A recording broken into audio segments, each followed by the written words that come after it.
Are you on?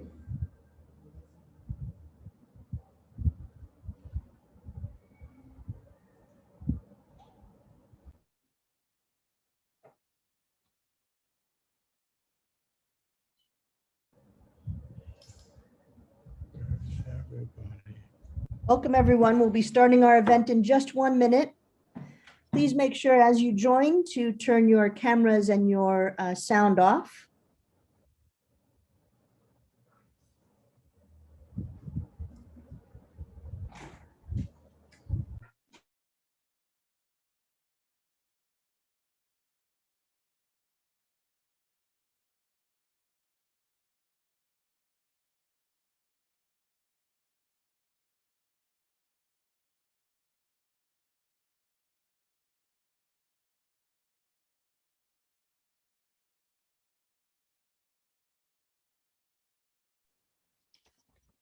We'll give it just 1 more minute. Welcome, everyone. We'll let our attendees join. And just a reminder, as you join, please mute your microphone and turn your camera off.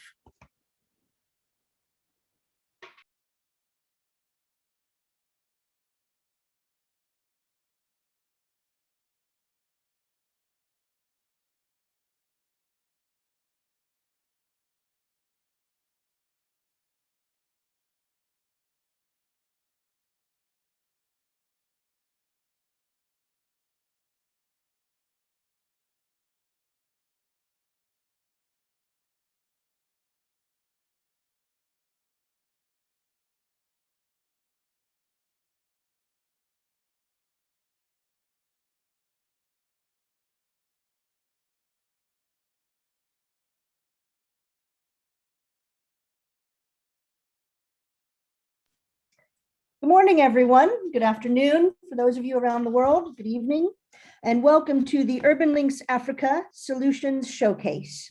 My name is Dr. Amy Hohotl, and I'm the Director of Global Business Growth at Connected Places Catapult. First, just a couple of housekeeping items. One, I'd like to let you know that this session is being recorded, and that there will be a Q&A involved in various components of our panels today. There's a Q&A button at the bottom of your screen. So as you're listening to various speakers or hearing some of the recorded messages from businesses, please log your questions in that question and answer button on the bottom of your screen. And lastly, when we end this event in about an hour and a half, 2 hours, I want to let everybody know that there'll be a networking session. And for that networking session, there will be joining instructions in the chat to let you know how to join that networking session. So if you don't get a chance to ask your question, or if we were not able to ask your question live, I would encourage all of you to join us just a bit later for the networking session where you can speak to all of the various companies, cities, investors, and businesses. Well, this is quite an exciting event for us at Connected Places Catapult and for our partners across Kenya and South Africa. This is the last event for this phase of Urban Links Africa that we've been working on for the last 1.5 years. But it's also just the beginning of the journey for many of our businesses that have been involved. Urban Links Africa has been all about creating equitable partnerships between entrepreneurs, innovators, tech hubs, and cities in Kenya, South Africa, and the United Kingdom. I think that I have to highlight early on how amazing this has been given the global pandemic, which struck just under a year into the initial launch of the program, and meant that just as our businesses were getting to know each other and to form partnerships, to develop solutions, we were no longer able to travel and meet in person. And I want to say just how absolutely extraordinary I think it is when you see what these businesses and partnerships and cities have accomplished and been able to take forward in digital ways through developing their solutions for cities. And in some cases, some of them are being scaled up. And I think that that's just a testament to the amazing partnerships that this program has created, but also the support that has gone all around those businesses, whether it was from city leaders, from tech hubs, from our champions, innovation champions, which you'll hear from in a bit, It's that ecosystem of innovation that has made this program a success during such extraordinary times all around the world. Also, at the end of this event, we'll be sending around a portfolio of all of those businesses, their solutions, their contact information. The goal of today is to really support those businesses, to seek sustainable ways to continue that work, to scale up these solutions. So let me tell you just a bit about the program before we go into it. I think we have some slides. Great. So here's our agenda for the day. I won't read through it line by line, but what you can see is that we'll be hearing from a whole plethora of people, from investors to our businesses to our innovation champions, talking about the journey that they've been on and the sustainability of their solutions now that this phase of the work is coming to an end. And of course, as I mentioned, please stay with us all the way through the end for the networking event. Next slide. Urban Links Africa, as I mentioned, is a collaboration between the UK, South Africa, and Kenya. And we've been working very hard to create a solid innovation ecosystem across those three countries. In doing so, we've created 7 challenges that were led by the cities themselves and the stakeholders to identify what areas they wanted to tackle through innovative partnerships. And we've created funded 7 equitable partnerships, developing those solutions to the point of ready to scale. And as I mentioned, some indeed are on the brink of scaling up now. We've also created a learning platform. And whilst this was always part of the plan to create a digital learning hub between UK, Kenya, and South Africa, it became absolutely essential given the digital way that we had to work over the past year and a half. So on that platform, that is live, more than 600 users all across the innovation ecosystem, and it provides very dynamic and interactive tools, which allow not only those businesses to collaborate, to develop, but allowed all of the members of the innovation ecosystem to collaborate, to contribute, to post articles, to post opportunities. And so if you're not already a part of that, I would encourage you to please join that digital platform. Next slide.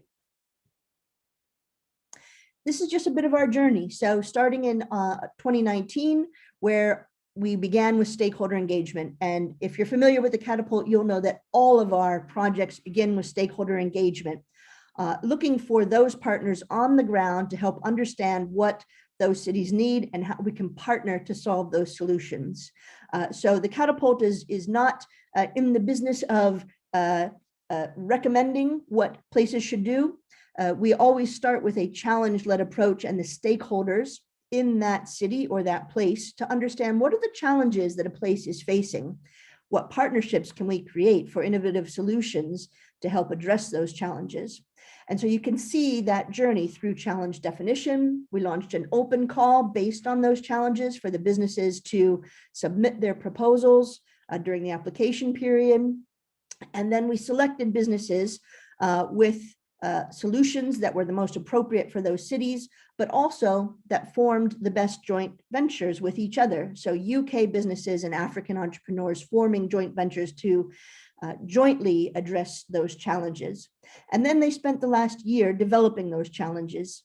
And that's where our digital platform has become invaluable, because all of those solutions, very tangible, ready to launch, scalable solutions, were developed when people were not in a position to get together and physically talk and work out the intricacies of scaling these solutions. And now here we are on the 11th of March, 2021. The world is a much different place than it was October 2019. Nonetheless, we've achieved the goals that we've sought for Urban Links Africa, and we have some amazing equitable partnerships. We've stimulated economic growth, and we have solutions that are ready to scale. So I think it is quite exciting. Next slide. Just to highlight some of the principles that we've followed, and I've mentioned these as I've been speaking about Urban Links Africa, but I think that this is part of the reason that all of our partnerships and solutions have been successful. One, the importance of being challenge-led. We have to take our lead from those cities and the challenges they face and the challenges that they want to address. We've taken a human-centric approach. So all of our solutions were developed through co-creation. We never came with ready-made solutions. We brought together all of the various stakeholders across cities and regions to co-create that solution for their local ecosystem. And we did that through equitable partnerships. Businesses joining together. No one business had the silver bullet, the final solution.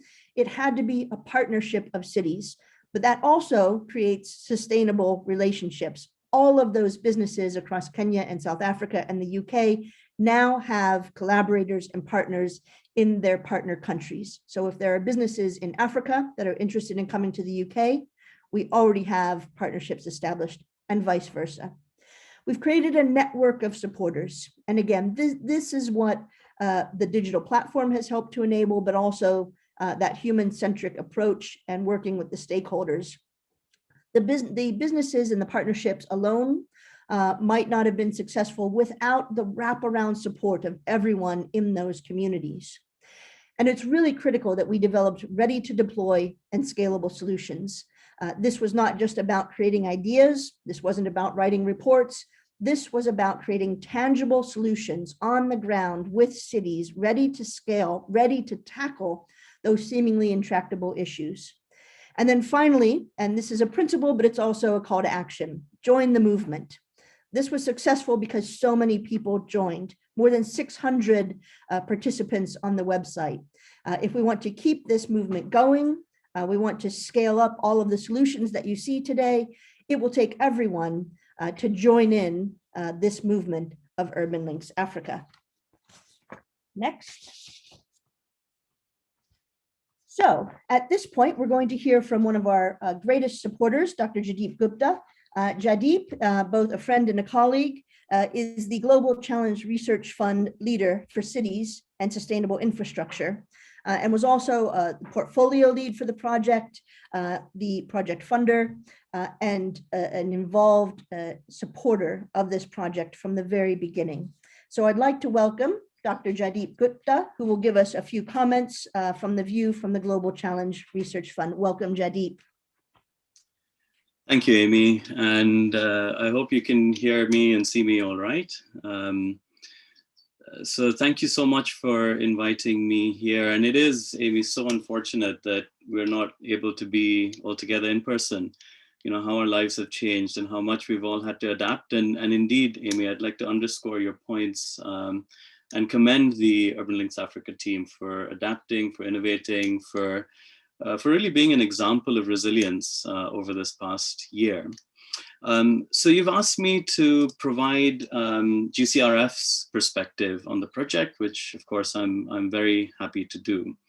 To cast our view back to when Urban Links Africa program was launched, it of course came about as part of an overall UK aid strategy that placed promoting global prosperity amongst objectives to strengthen resilience, crisis response, and of course, tackling extreme poverty through a focus on the world's most vulnerable or least resourced people.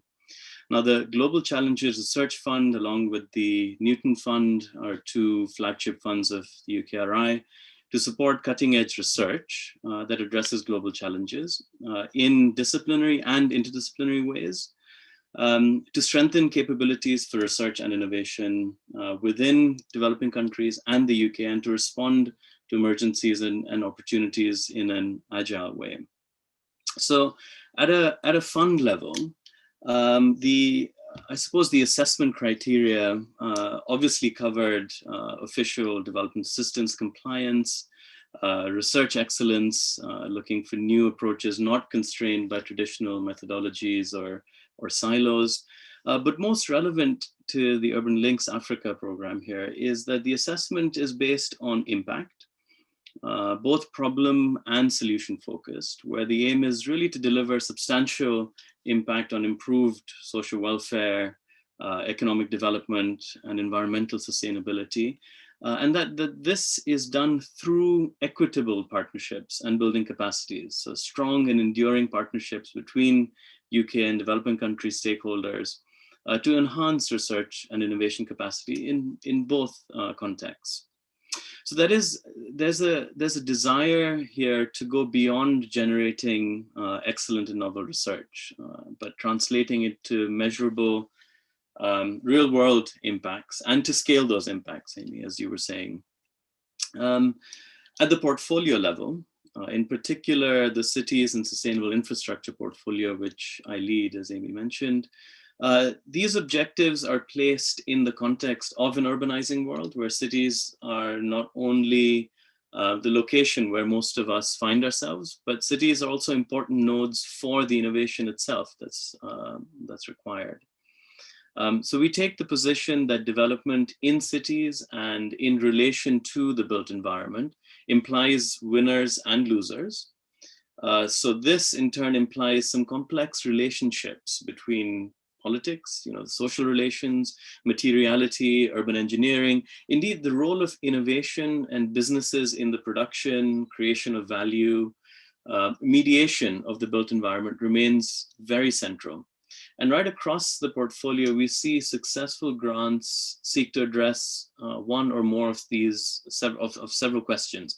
So first is identifying who the most marginalized are, how we go about understanding their everyday interactions, or sometimes those interactions are more better characterized as struggles with infrastructure, how we measure who is thriving, who is surviving, or indeed who is outright failing in these cities, and what actions and actors, and indeed what technologies and what innovations should be prioritized to reduce infrastructural exclusions.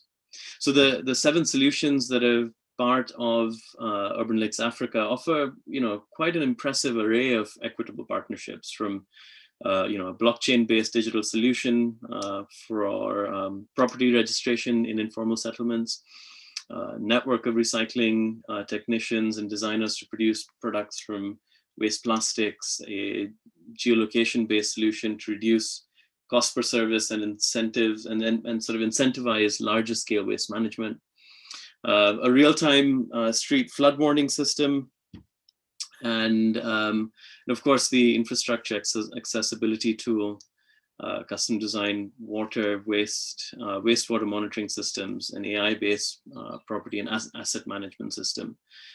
So these solutions really stand as testament that urban innovation is a key part of the story of cities. And businesses and private sector roles are important, even if not always adequately understood. This is the decade in which Africa and Asia will dominate the global urbanization story. And how cities are built, how African cities are built, and how they're maintained and serviced, how they're supportive of life goals are all components of the urban puzzle. Recently, however, there are competing visions for smartness in cities that are being employed.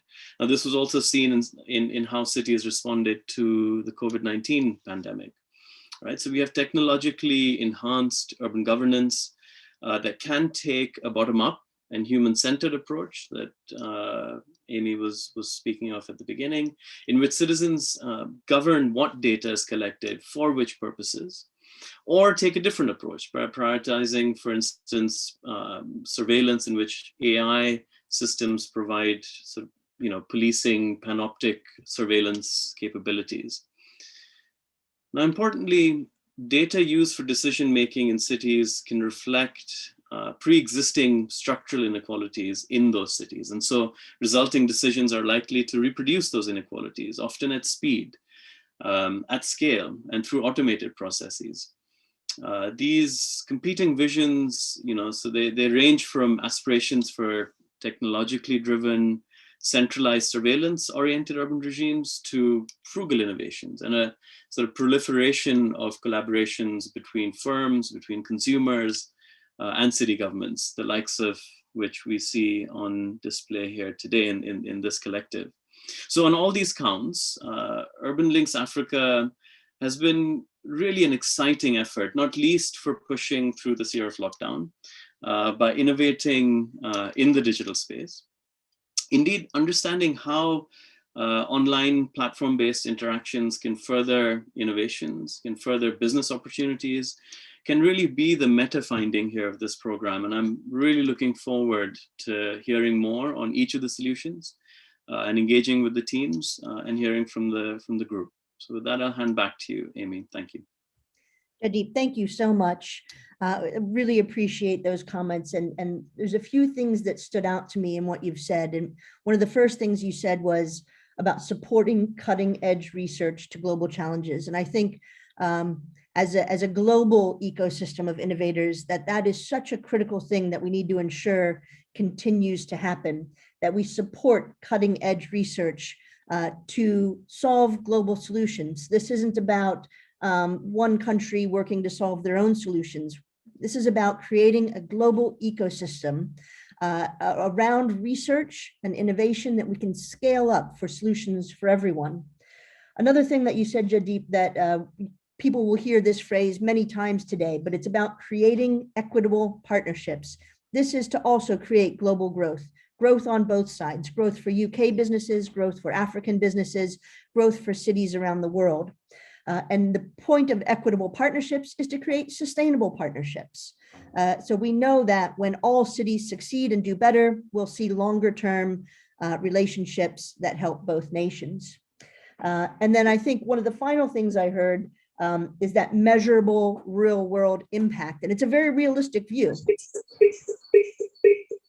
If those of you who are joining can just mute your microphones, that would be very good. Thank you.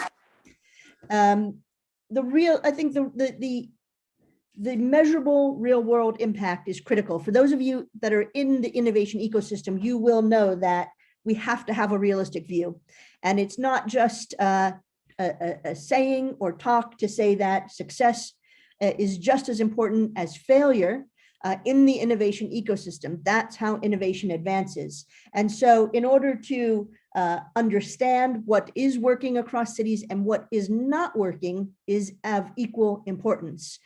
So thank you, Jaideep.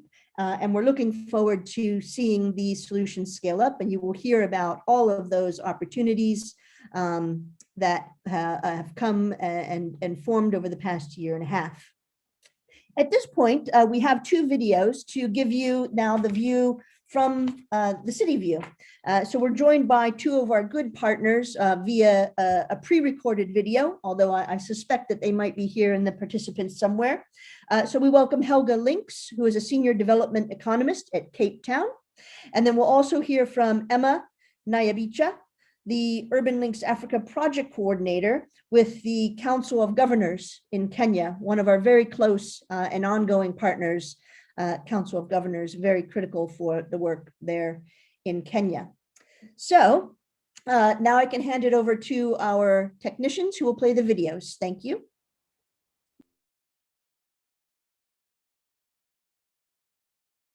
First of all, I want to say thank you to the Urban Links Africa team for inviting me to be part of this amazing journey. I definitely enjoyed myself. So Cape Town is a beautiful city with a diverse landscape, culture, and people. However, we find that we have socioeconomic challenges which are systemic, and this has been amplified by the COVID pandemic, and the gaps between the rich and the poor are widening. The informal settlement in Cape Town also experiences many challenges, like a lack of basic services and access to water, sanitation, and we find that fires are also rife in the area. There's also a lack of economic opportunity within the informal settlement space, and this often leaves families very vulnerable.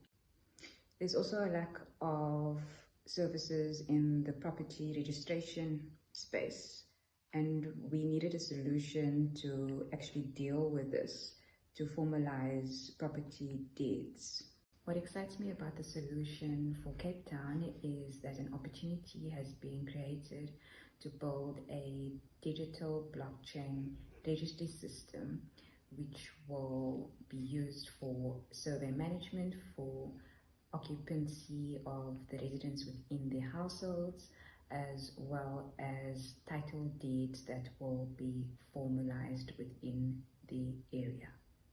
Thank you to URA for providing an opportunity for the local SMEs and UK SMEs to showcase their potential. I look forward to the solutions and partnerships being scaled further. I wanted to say thank you to URA for providing a platform for... First of all, I want to say thank you to the Urban Link.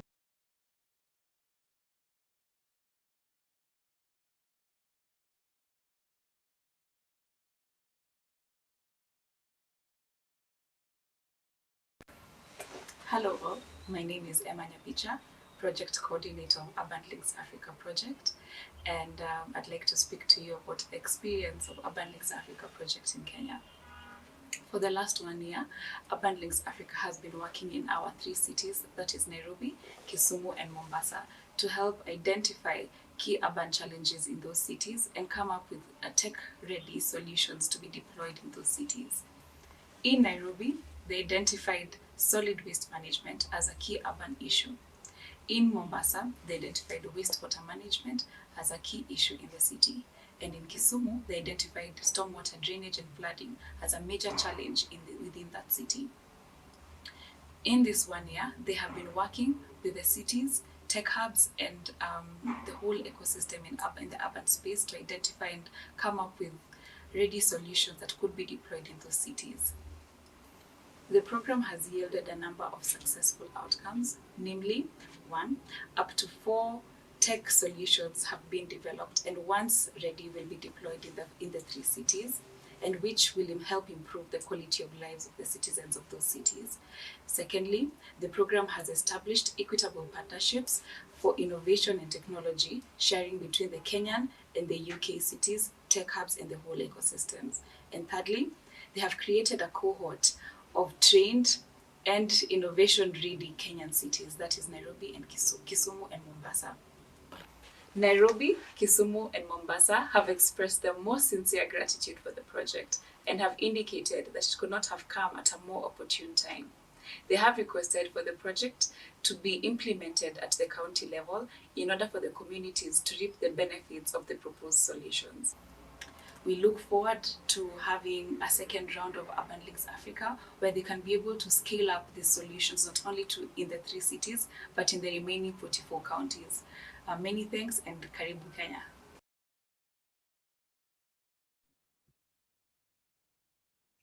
Wonderful.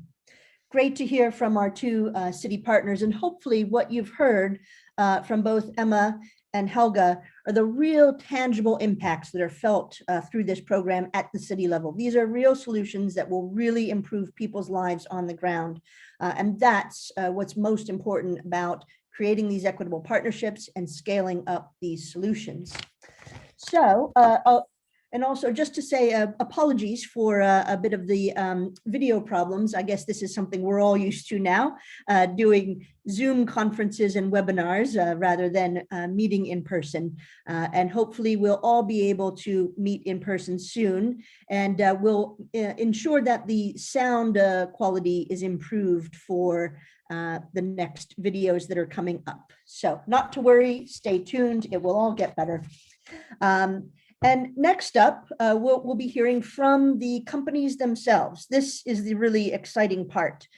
So we are now going to hear from the companies individually, 5 minutes recorded by each company, from the partnerships they have created and what they have been looking at and what's next. We'll be hearing from solutions to building resilience in informal settlements, sustainable mobility, and solid waste management and pollution from our South African partners first.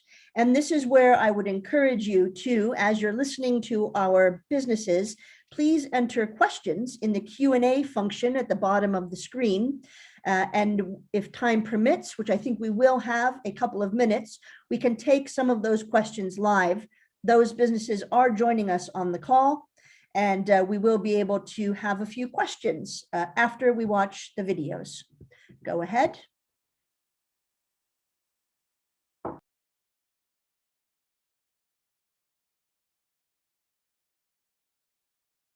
Hi, my name is Daniel Block from Sessa Global, a UK-based property technology company.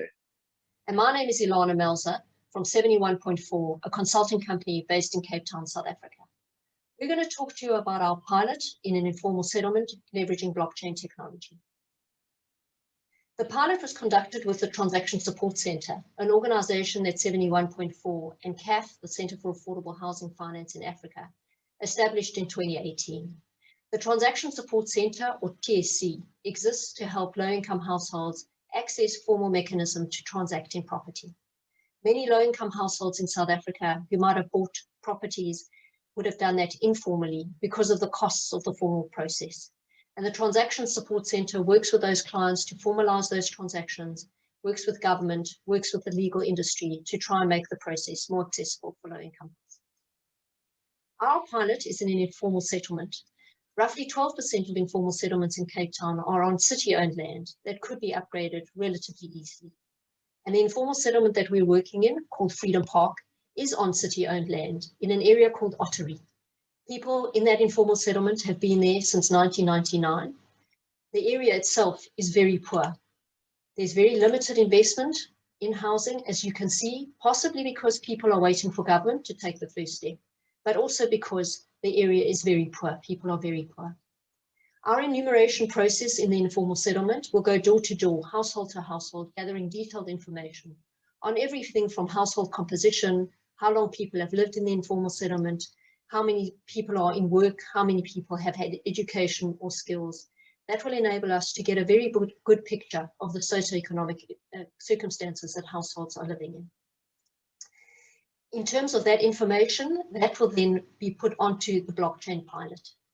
As I mentioned, the area is a middle income area, and just some property prices that are for sale, properties that are for sale at the moment in the area. You can see a 2-bedroom apartment for over 880,000 Rand, a townhouse for over 1.2 million Rand.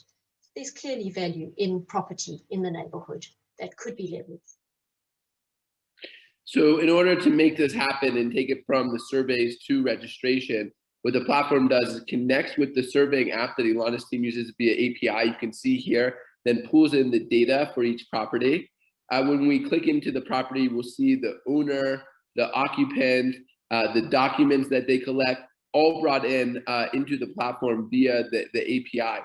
And the platform is built via smart contracts so that each time a property is uploaded or that the transaction is done, the transaction and documents associated are recorded on the blockchain. So this here is an example of what a transaction on the back end looks like on the blockchain. And like any blockchain transaction, we need multiple authenticators. So we have 71.4 team who are bringing the data, the homeowner who's providing the data, the conveyancer, and the city, who are all nodes on the blockchain, able to confirm the data and have the record of who approved it. And then we can see that all the blockchain transactions are then available for query. So if there's any in the future need to check back and make sure that the transaction was done correctly, the document wasn't altered, we can always compare it back to the transactions. So creating a trusted registry for these transactions from the enumeration process all the way up to when it enters the government.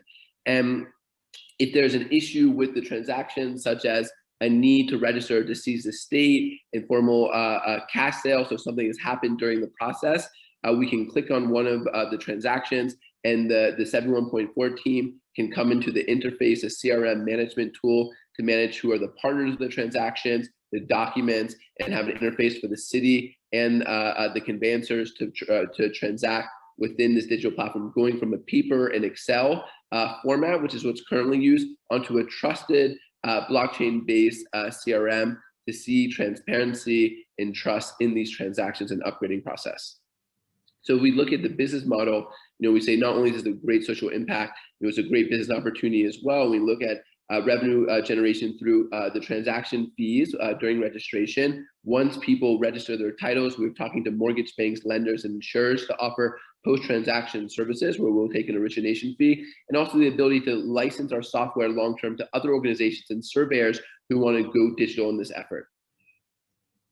In terms of our scaling up and next steps, we're building out the platform and hoping to get further support from donors for the build phase, deepening our relationship with the City of Cape Town and the Western Cape Department of Human Settlements, and expanding into other areas of the Western Cape and beyond into the rest of the country. In terms of future work in the neighborhood, we see enormous opportunities to continue working there and to bring in other partners, looking at things like creating rental accommodation, enabling households to build out their properties, skills training, vocational training, and so on. So thank you so much for your time. Thank you very much. We look forward to your questions.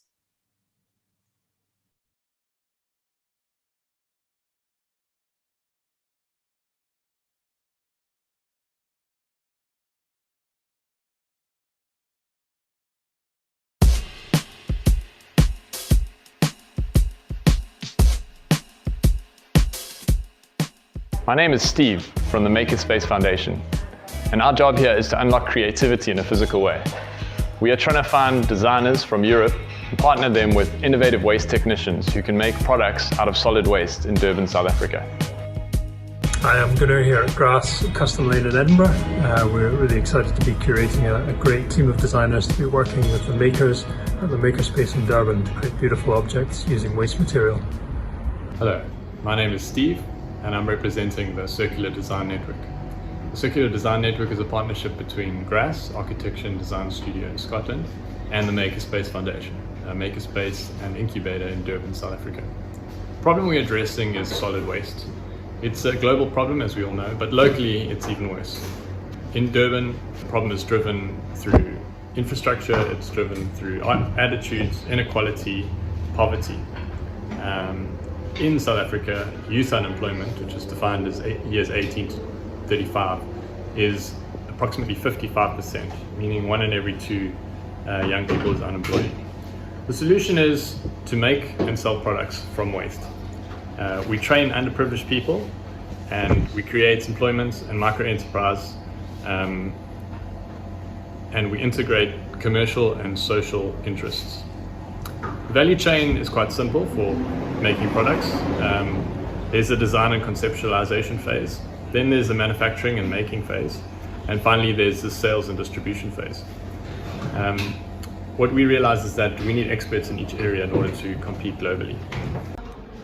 So the Circular Design Network brings together professional designers, predominantly from Europe, and links them with disadvantaged youth who are looking for commercial opportunities in South Africa. So here's an example of a soap dish that was designed in Scotland by a professional design team, and it's been manufactured locally out of waste plastic, HDPE. And the designers are able to unlock value in the waste because of the way that they see materials. The network brings together professional designers and unemployed, previously disadvantaged youth. And we've developed a mobile app that allows for efficient and meaningful structured collaboration between the parties, taking into account the different backgrounds and understanding of the processes. And it facilitates the production and development of new products made from solid waste. The platform then allows sales through to a global market, and that global market fetches between 4 and 10 times more than local markets are willing to pay. And this is one of the key opportunities within the network and the idea. And we then offset the carbon footprint from transport through various mechanisms, including urban agriculture. To scale the platform, we target designers who are interested in sustainability and circular design. It gives them a quick way to bring some of the ideas to life. Sometimes designers, to actually go to market is quite a long and arduous process. It allows them to create products very quickly. We're looking to scale our manufacturing through fab labs, maker spaces, precious plastic workshops. Many of these places are hungry to unlock commercial opportunities for the equipment that they have. And then we're looking to scale the e-commerce platform through traditional methods. The ask today is for funding to scale and to support the project. And we'd like to ask you to reach out directly if you have any funding opportunities that you're aware of and that you're connected to. Secondly, we're asking you to help us through marketing and through word of mouth. So if you work for a big company, we'd like to talk to you about a brand collaboration, about corporate gifting, and about partnership with your company. If you have contacts in media and publications, we'd love you to share our pitch deck, and we'll send a link below. And then finally, if you in your personal capacity, we would like to encourage you to buy a product, talk about it and share it. We need your support to get started, and this is the perfect time to kick off. The project goes live at the end of this month. Now open to any questions.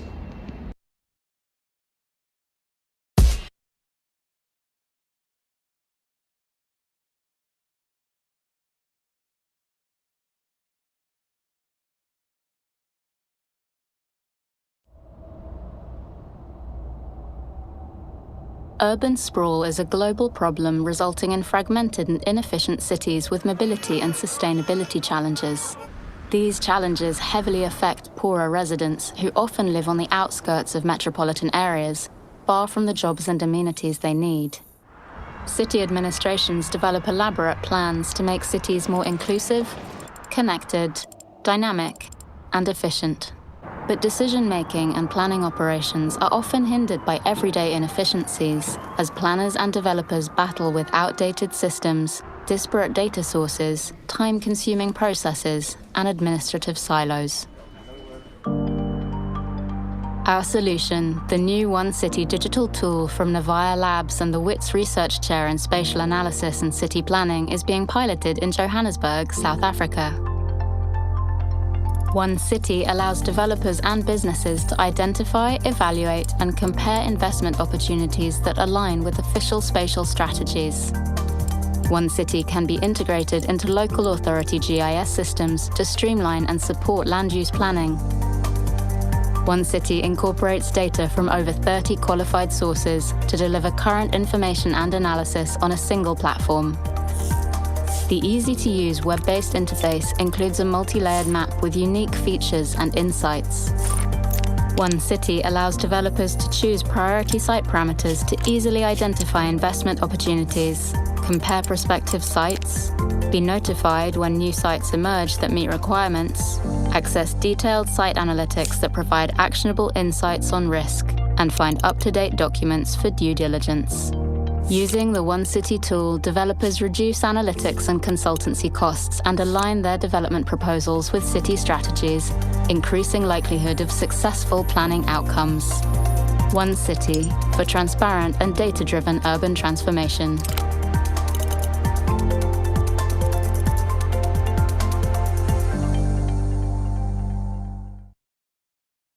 Because cities in Africa are growing fast, we need new tools for private developers to move quickly to deliver according to city plans. But currently, there are inefficiencies in property developers' work streams, especially on the pre-investment stage. One City is the end-to-end solution needed to tackle this challenge. It replaces and improves on a patchwork of existing tools that developers pay for today. Our solution works for developers and for city administrations. For the developers, it unlocks market opportunities across the city and delivers the most up-to-date market data and due diligence information. For city administrations, it communicates plans in a user-friendly way and therefore improves their implementation. We offer benefits for cities for free, which simplifies our integration with them and so increases the value we can deliver to our users. Africa cities are booming today. In South Africa alone, more than 4.2 billion was invested in property in 2019. Over 600 million pounds is spent at the pre-investment stage. This is our market. To access data and deploy One City, we need strong relationships with government, collaborators, and partners. Our team have met with more than 50 government representatives since October last year. As a result, we have the data we need, and key property development players in inner city are excited to partner with us. We owe our relationships to the strengths of our team. Our senior members of the South African Research Chair in Spatial Analysis and City Planning contribute their understanding of urban development in the African context. Our specialists in digital transformation from Navaya Labs have delivered more than 50 large-scale projects around the world. Our journey has already started in Johannesburg, where we are building our beta version. At this point, we are seeking patient capital of $1.5 million pounds to build out our product and expand nationwide. This is one city for transparent and data-driven urban transformation.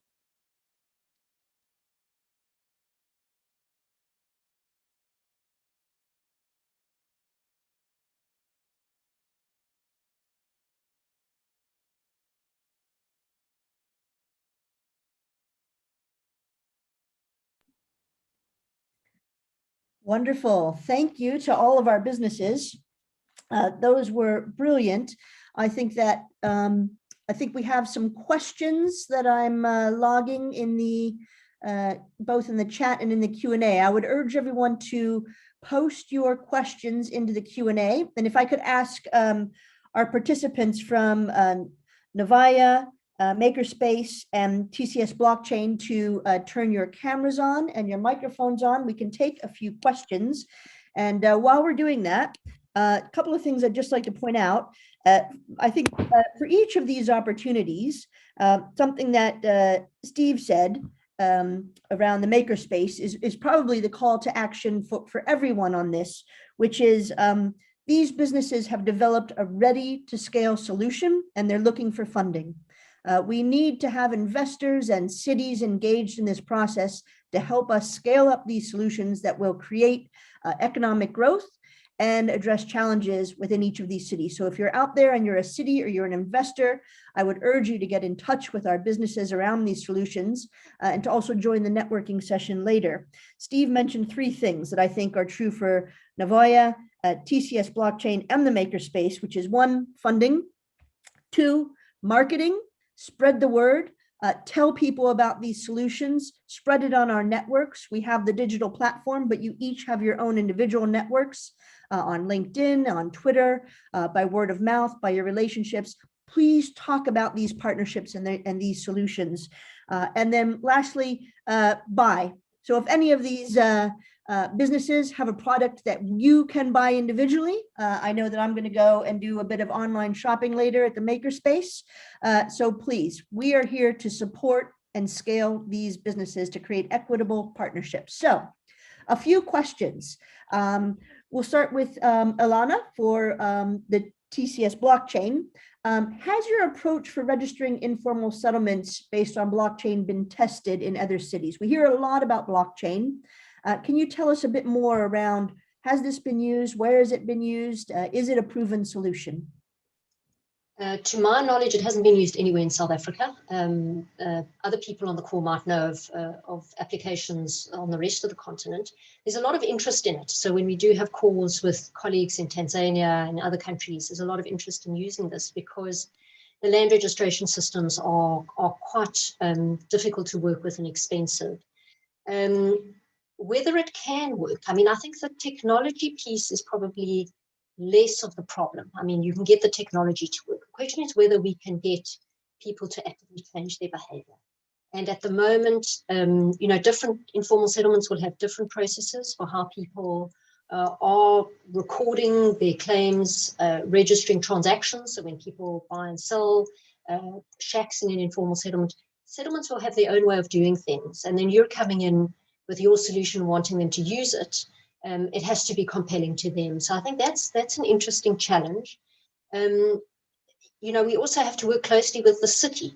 So in the case of Cape Town, obviously we have a partnership with them and are working closely with them. But it's again, you know, to get the city to act not just as a partner, but really as an authenticating entity on the platform, and for them to kind of move off the spreadsheet-based systems that they're currently using onto a platform that they didn't build can sometimes be a challenge. So I think we're going into this with our eyes wide open. It's not trivial. It's way more than the technology, but I think we've got to make the first step. We've got to try it and document and, you know, kind of learn from the things that we do as we go. I think you make a really critical point there, which is as much as we're talking about digital solutions, technical solutions, and data, this is also about hearts and minds. We need to bring people into the process to understand, why are we collecting data? Why are we creating a database? Why are we validating these things? And how it can help improve life in these areas and improve services for citizens. So it's as much about engaging with the stakeholders in these places and in a place like Freedom Park, as much as it is deploying a piece of technology. And I think you've said something there about working with the city, which I was also going to ask Yuri and Navaya around the data-driven decision-making in Johannesburg. How do you find working with cities and authorities? Is there a lot of data? Is data sharing an easy thing? What type of journey have you gone on with gathering that data so that we can make better decisions? Thank you very much, Amy. That's a very good question, and we're quite surprised how cities open and how collaborative are departments in the city. So we are going through kind of a process right now in establishing a permanent connection with the city repositories of data, and the data is quite rich. And in our opinion, from our experience, is that Johannesburg is quite on a cutting edge of trying to build a very up-to-date and innovative GIS systems. And they, for instance, run something called the GIS Forum, which is forum between different jurisdictions around Johannesburg, and that's something which we're one of the top cities could learn from. So, in our opinion, this is a very good signs, and we are kind of, that's in our opinion, that was very good decision to actually apply to try to apply this technology to Johannesburg and not to any other city in the challenge. So we are very, very optimistic, and we see the future there. So that's definitely, that's not the case for other cities. We understand that in Africa overall, but for instance, Cape Town, it's very, very advanced as well. So we see that opportunity there. We see that Dar es Salaam does the same. So it's moving very quickly in Africa, and I think the future there is that more companies like us gonna emerge there. And of course, this discussion of open data, which kind of being led partially by the UK, but the Open Data Institute is very important there. So it's our partner in this case is very important for us, because they are not just a commercial arm. The university, they lead the discourse on the data, on participation, on the sort of shortcomings of ordinary planning, and what doesn't work, what does work. So I think this kind of solutions should be led also by discussion and by the general trend. So yeah, that's in a couple of words where we are. Yeah, that's really helpful. And I think, what you've talked about is the partnerships that have been created. That also helps to create more trust. So if you have a partnership of not just businesses, but academia, which are sometimes seen as a very trustful institution, the city as a partner, not just a client, that helps to create trust. So this is also, similar to what we were talking about with TCS blockchain. It's about hearts and minds as well. And we need to create trust in order to create these spaces, and having the right partners can create the right trust. And I also think what you've said around, you're at the forefront of this. So if we can show that this works in Johannesburg, and we can show the benefits and the impact, then there's the opportunity to point to that as a success story, and to show other cities that this is something that they should invest in, and that can help improve circumstances. And I would like to go to Steve now. My question for Steve is about scaling up, because this is all about scaling up. So right now, Makerspace is a physical space in Durban, but certainly the digital space is quite critical for you if we're talking about marketing and sales. When you think about scaling up, is it a Durban type of scale up? Is it across other cities? Is that physical? Is that digital? What are we looking at to help scale up the makerspace? Thanks, Amy. Yeah, I think, there's a saying that software is eating the world, but software can only do so much, because it has to operate in the ether, in the digital. So when we talk about real world problems, we need real world solutions, and that physical solid waste has to go somewhere. Software can't turn it into bytes, bits and bytes. So in terms of the scaling, what we're looking to do is definitely use partnerships and networks that we're already involved in and that we're quite well aware of. There are a lot of spaces similar to ours who are doing innovation, who are looking for sustainable ways to innovate, and who've invested in some of this type of equipment, which is a small volume production type equipment. And so that creates straight away basically a workforce. It creates a distributed factory of participants who really do want to get value out of the equipment they have. A lot of the equipment was bought with good intentions, but the reality is it's not being productive every day.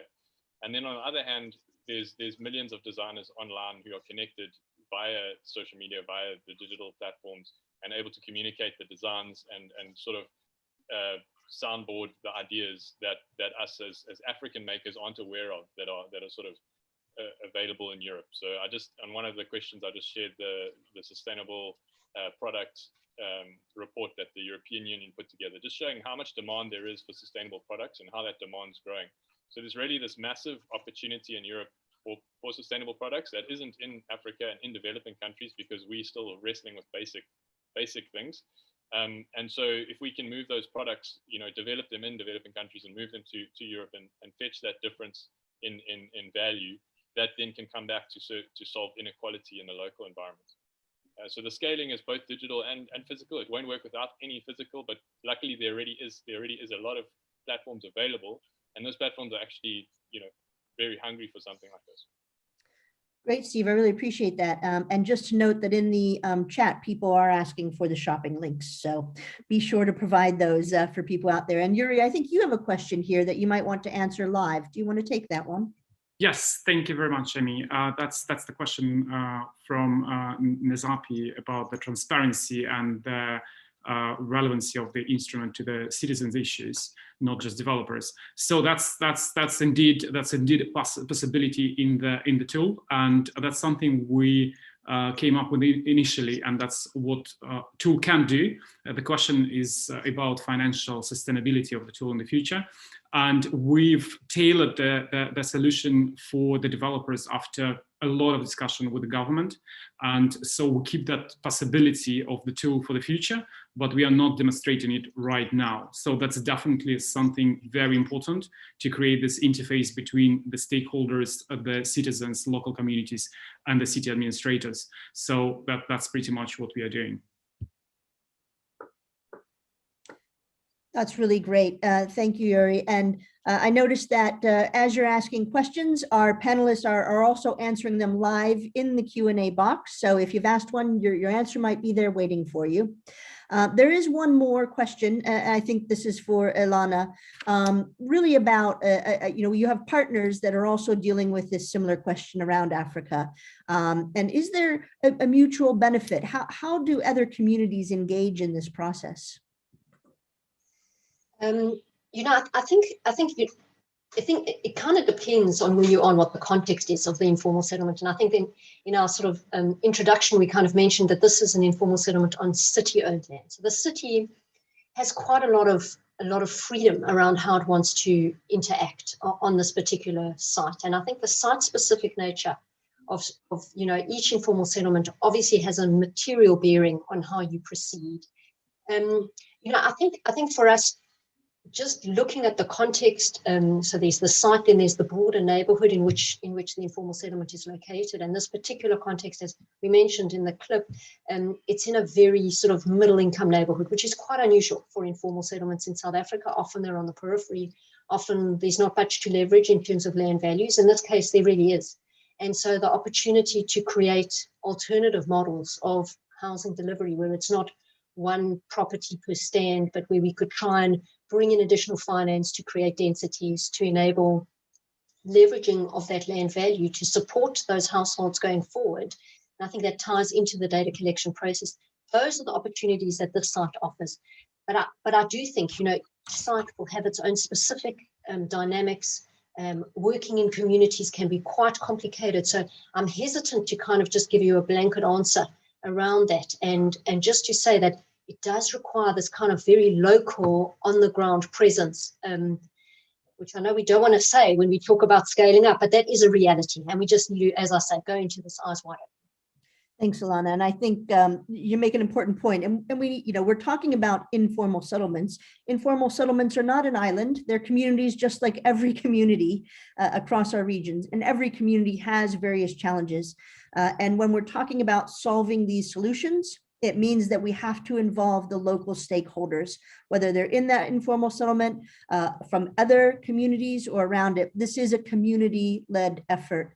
And that's where we need to begin, from those communities themselves. So thank you for that. And I think that's true across all of our various solutions that we have here today, and that this is a community-led effort. And so with that, we're at 10:30. I want to thank our panelists.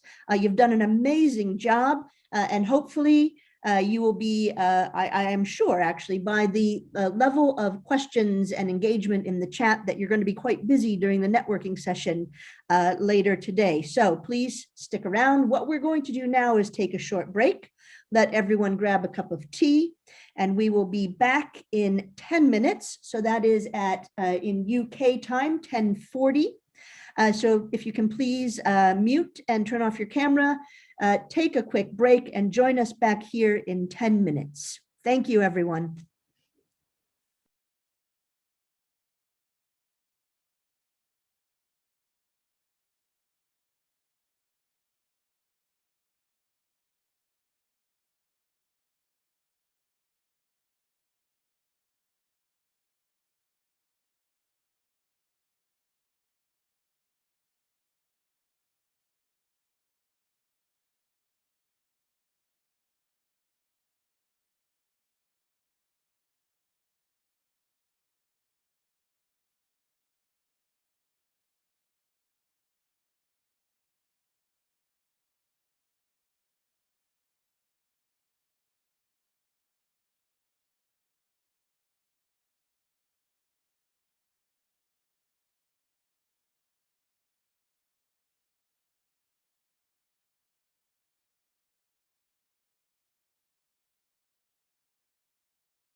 Welcome back, everyone. I hope you've refilled your coffee cups, teacups, ready for the next section.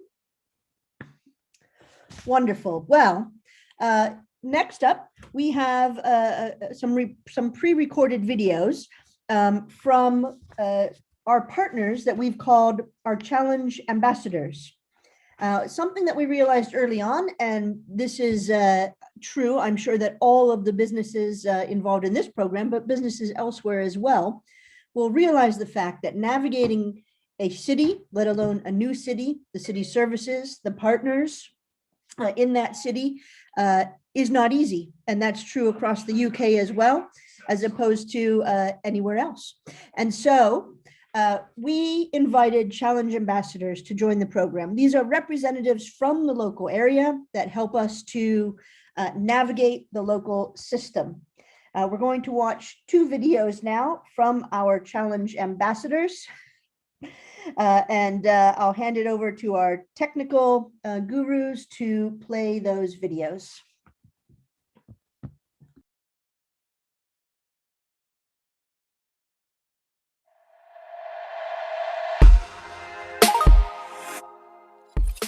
My name is Bambata Hlubi. I'm from the city of Johannesburg. Evelyn Otieno. I'm from Kenya. My name is Kim Finley. I am from Cape Town, South Africa. I'm Penny Nandegwa. I'm from Nairobi, Kenya.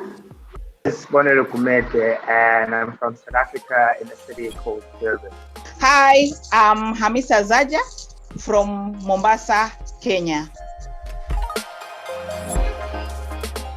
I'm an urban development practitioner. An application manager for the city of Johannesburg. I'm an urban planner by profession, specializing in transportation planning. I am a sustainability consultant in energy and sustainable development. I do a lot of community work. I'm currently working across public and private sector environments. I have great passion in urban development. Live, work, play environments, which, are fun and funky to be in. Small businesses and for enabling services through small businesses. I love cities that thrive. I just want to see children, women, everybody elderly just thriving in cities. Working in between the community, the county governments, and also the government at large. Better infrastructure for the citizens of the city.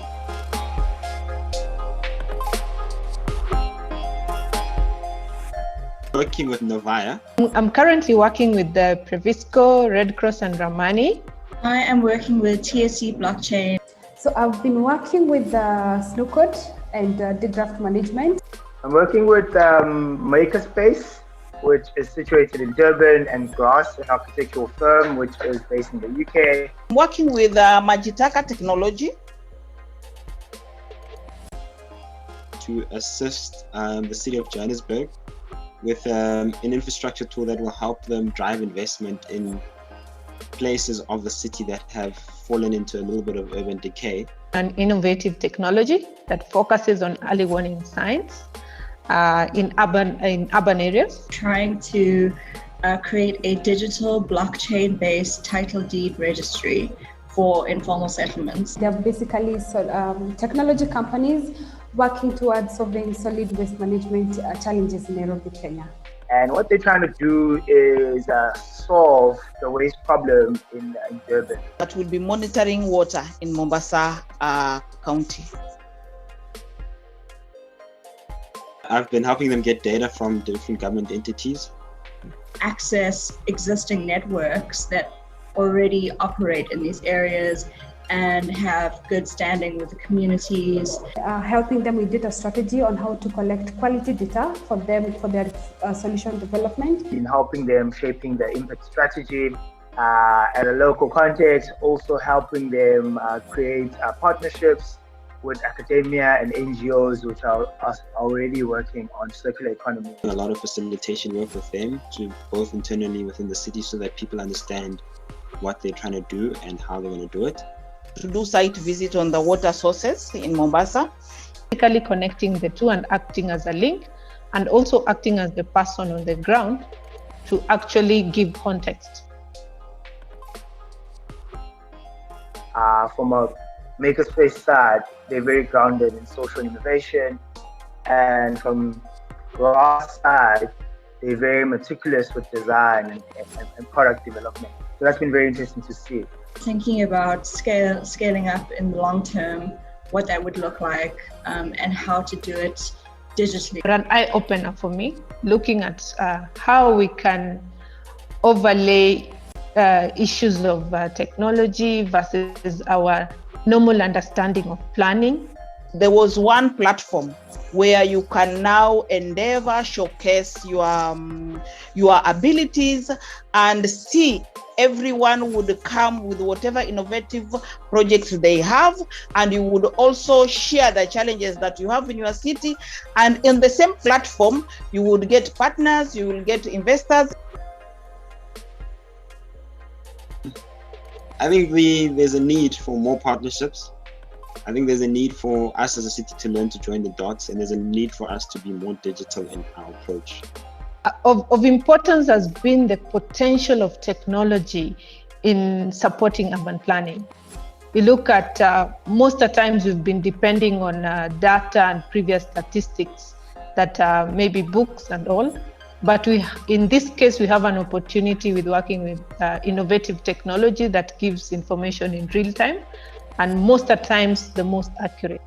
I've learned a lot more about blockchain and about title deeds and the actual legal process of establishing a title deed. Like plastic as a commodity is not priced correctly, and that there's pretty much less consideration in the value chain of its impact in the environment in the long-term cycle. Honestly, it's what Nairobi needs to do. I mean, like solid waste is what you see every time you walk around the streets of Nairobi. I find it quite fascinating that this has been possible for quite some time, and it hasn't been utilized. Wow, I always struggle with this one. It's a million cities in one, I would say. Cape Town is a city of multiple identities. I mean, you got a bit of London, a bit of New York, a little bit of, I would say, Lagos, a little bit of Ethiopia. You got all these cities rolled up in one. Nairobi is a growing city. It's the capital city of East Africa. The citizens are very peculiar. We want fast and efficient systems. Kisumu presents a very virgin ground. It has not been explored, and we're looking at technology in solving a lot of issues. Durban is never on the spotlight in a South African context. People normally focus on Cape Town and Durban and Johannesburg. But what's been interesting, which I've been seeing, is that there's been a strong drive from different stakeholders in the city, municipality, NGOs, to really start to create a very conducive environment for innovation and an enabling environment also for investment.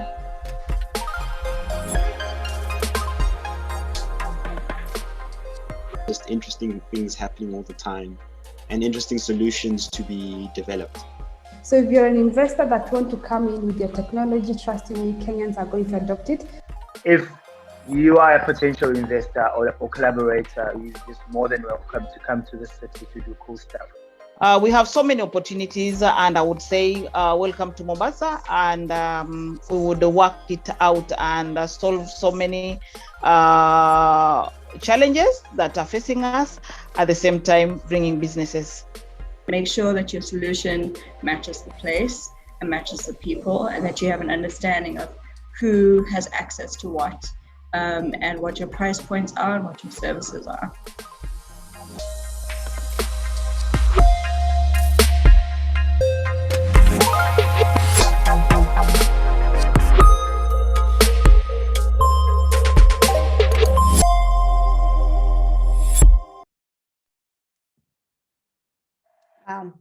Well, I just have to say that the challenge ambassadors are absolutely inspirational.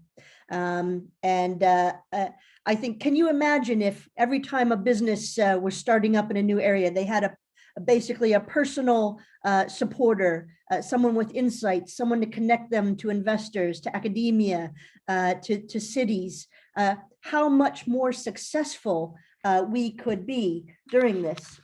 So let's see, next off, I think we have our videos next. Oh, the only other thing I want to say about the Challenge Ambassadors before I go is that, gosh, you guys are really making me miss travel. I cannot wait to come back to Kisumu, Mombasa, Nairobi, Cape Town, Durban, Johannesburg. Your descriptions and your reflections on your city definitely should make everyone in those cities proud. So next off, we will have, are there questions from our audience for the Challenge Ambassadors? If we don't have questions at the moment, I'm sure that there will be time in the networking session, and those of you that have interests in each of these individual cities, we will now connect you to those people. So next up, we have our roundtable video. Over to you.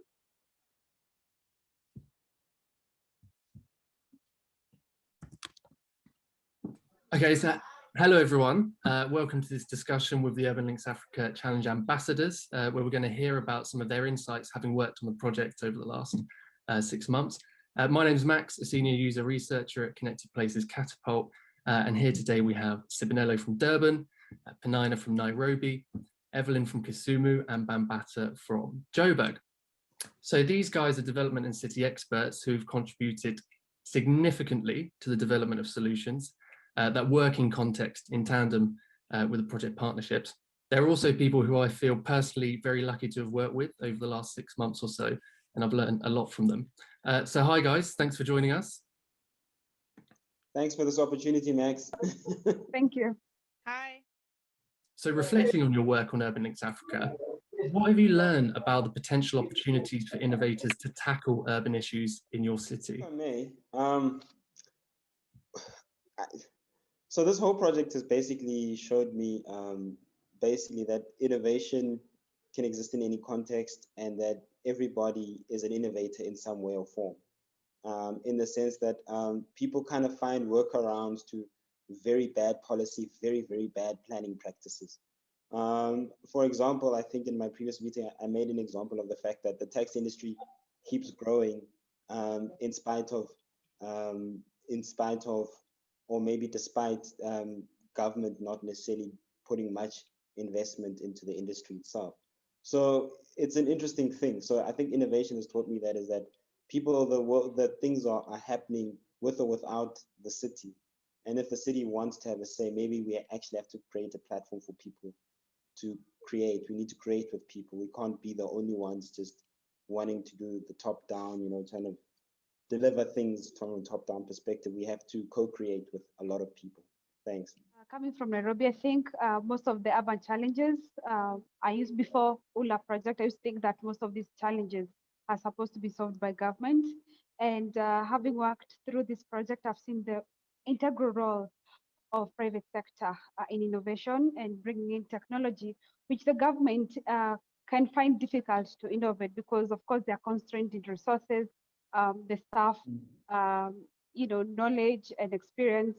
So having private sector come in, bring in so much innovation, solutions that make things easier, more efficient, especially for solid waste management, which is some of the projects that I've been working with.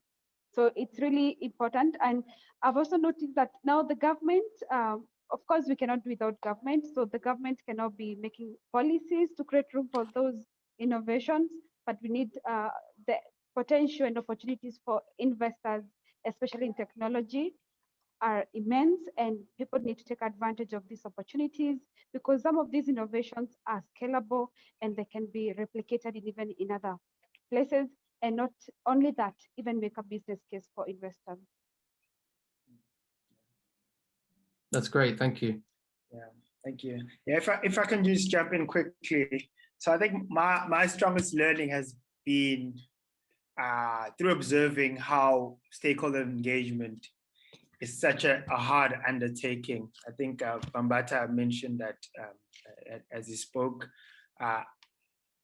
but also there's so much opportunity if we, as private consultants or NGO sectors, work closely with government and business to derive sustainable solutions of the future. So there's just that fine line that's needed of getting consensus around all the different stakeholders, that surely it shows that there's a need. Everyone has a role to play. So that what I've learned is how to facilitate those very hard, toiling lines of breaking stakeholder engagement. So yeah, I think I'll leave it at that. Thanks, Ibinelo. An opportunity in technology that we have not really taken full advantage of. We might have taken a bit of it as an advantage. I see technology as a biggest opportunity to mine data and already model trends that can inform future decisions. If it's rainfall patterns, it's about urban flooding risks. So for me, I see technology playing a very important part in planning and informing our future decisions in the urban space. So how we use that data that we receive, how we tap from the technological innovations that we use, will then decide how our future urban places would work when we had an advantage of working with the technology to get information and trends and behavior. Can I say, I think for my experience has just been the fact that even if the technology is out there, is getting it into a formal city process is probably a lot harder than how can I put it? It's a lot harder to do than you would think it should be. If there's something innovative out there that saves time and reduces sort of bureaucratic processes and allows people to engage better with the city. The city has a very protracted process to basically get that technology in, and it must follow a formal process and be adopted in a very formal way. So the city, unfortunately, as an entity itself, is not very agile. So it's not very flexible. It tends to be it's an unbending sort of institution, you know. That's great. You kind of jumped ahead to the next question, which is cool. So I'll frame it to everyone. So moving from opportunities to actually making it happen, what have you learned about what needs to be done in practice to really realize the opportunities you see? Rolling out a solution, especially one that you're using technology, the first thing that I've seen practical is, first of all, make it data driven. Like do some research to identify where are you at the initial stage. Identify the pain points of various stakeholders that you're working with.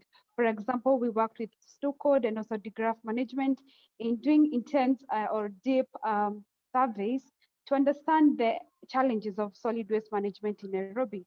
Then once you have the data, then you know your baseline, you have some baseline information.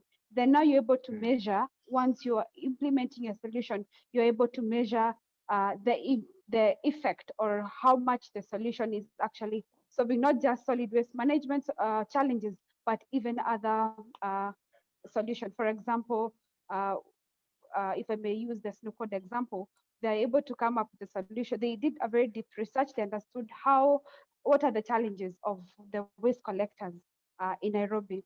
Then now once through their technology, they're able to know where to collect your waste, and through route optimization and verification, then they're actually able to reduce the route or the distance traveled by the trucks.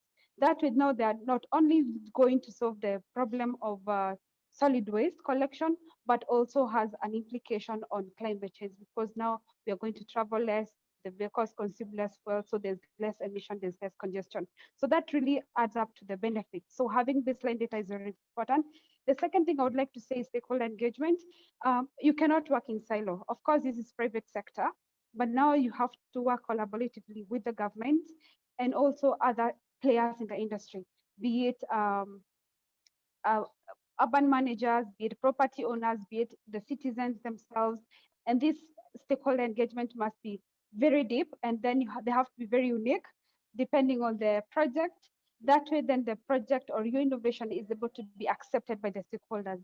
Because if you work at high level, it has to be a bottom-up approach. If you just work at high level from a government level, coming to introduce a solution to the people, they are likely to reject it.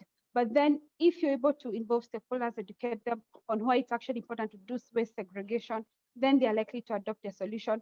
And that way, that's why they actually refer another friend, another client, and that's how you're able to scale up and make a business case. And the other thing is that how now also the role of government, like I mentioned before, in terms of policies, because these are new technologies, things that were not there before. And so the government also need to move in haste to be able to regulate industry that is coming up and to be able to ensure that there's efficiency in city management. And finally, we also need to have investors, or rather people who are willing to fund some of these innovations, because like with ULA, this was like my favorite project I've ever worked in, because then it's just not a solution, but they're actually being given grants to be able to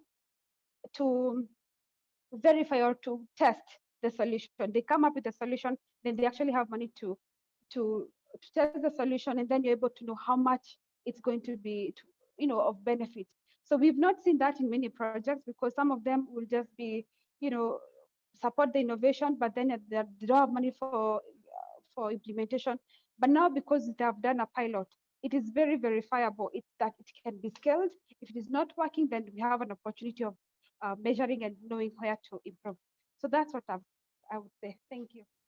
Maybe if I just jump in quickly based on what Benina said, is that the issue of working with communities, developing solutions, and then having that seed funding, it actually creates a lot of confidence with the community. And I see the future very bright, because then they know that whatever solution we come up with, it can actually be implemented. So the issue of ownership comes out very strongly. And also there's that confidence that it's not just about theory, it's implementable. So the Urban Links Africa, I think that was a really thought through idea of having that seed fund to just inject it to show the community, or to pilot an idea and show that it is actually possible. So for me, that was really, really important with this particular project. I can also add communication to it, because it's been interesting that in a year, like the world has, I would say, adjusted to wearing masks. So it's even older people. So maybe the communication for waste management is not relaying well to people, and like then it becomes like the old habits are hard to dial off. I think it's if there's clear communications on why this is happening, what is the impact, what is the opportunity in it, and I think across age and different cultures, maybe we could possibly achieve something. So it bears on us on how we could possibly, as urban practitioners, how do we think of like communication as something which is so powerful in shaping how different processes happen in the city. A lot of good work. Bambata mentioned earlier that there's a lot of good work that happens, but never relays through. It's never seen through.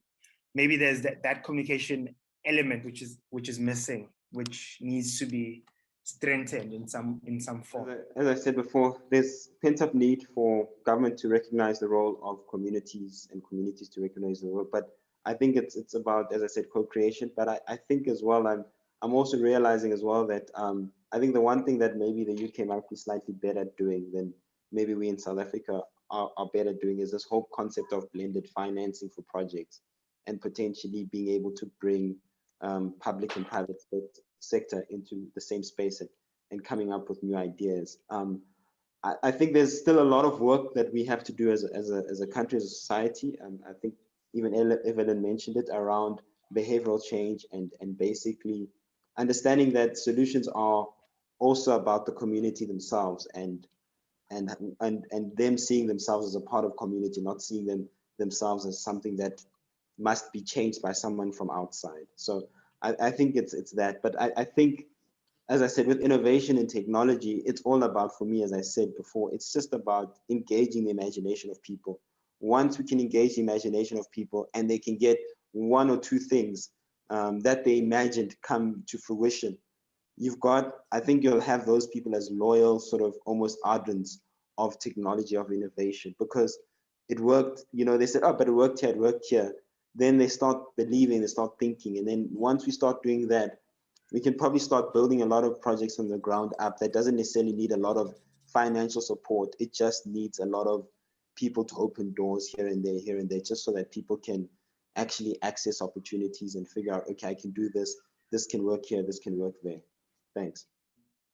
Thanks, Bambata, and thanks everyone. I think we've lost Penina. She's probably just got a flight, I think, to somewhere. But this has been so good. Thank you very much for the discussion, and more importantly than that, all your contributions to the project over the last 6 months. We know it hasn't always been smooth, but hopefully some good has come of it, and you've enjoyed yourselves and learned things. And we hope to work with you again in the future.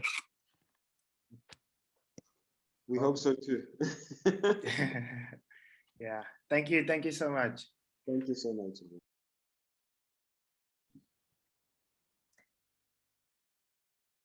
Great.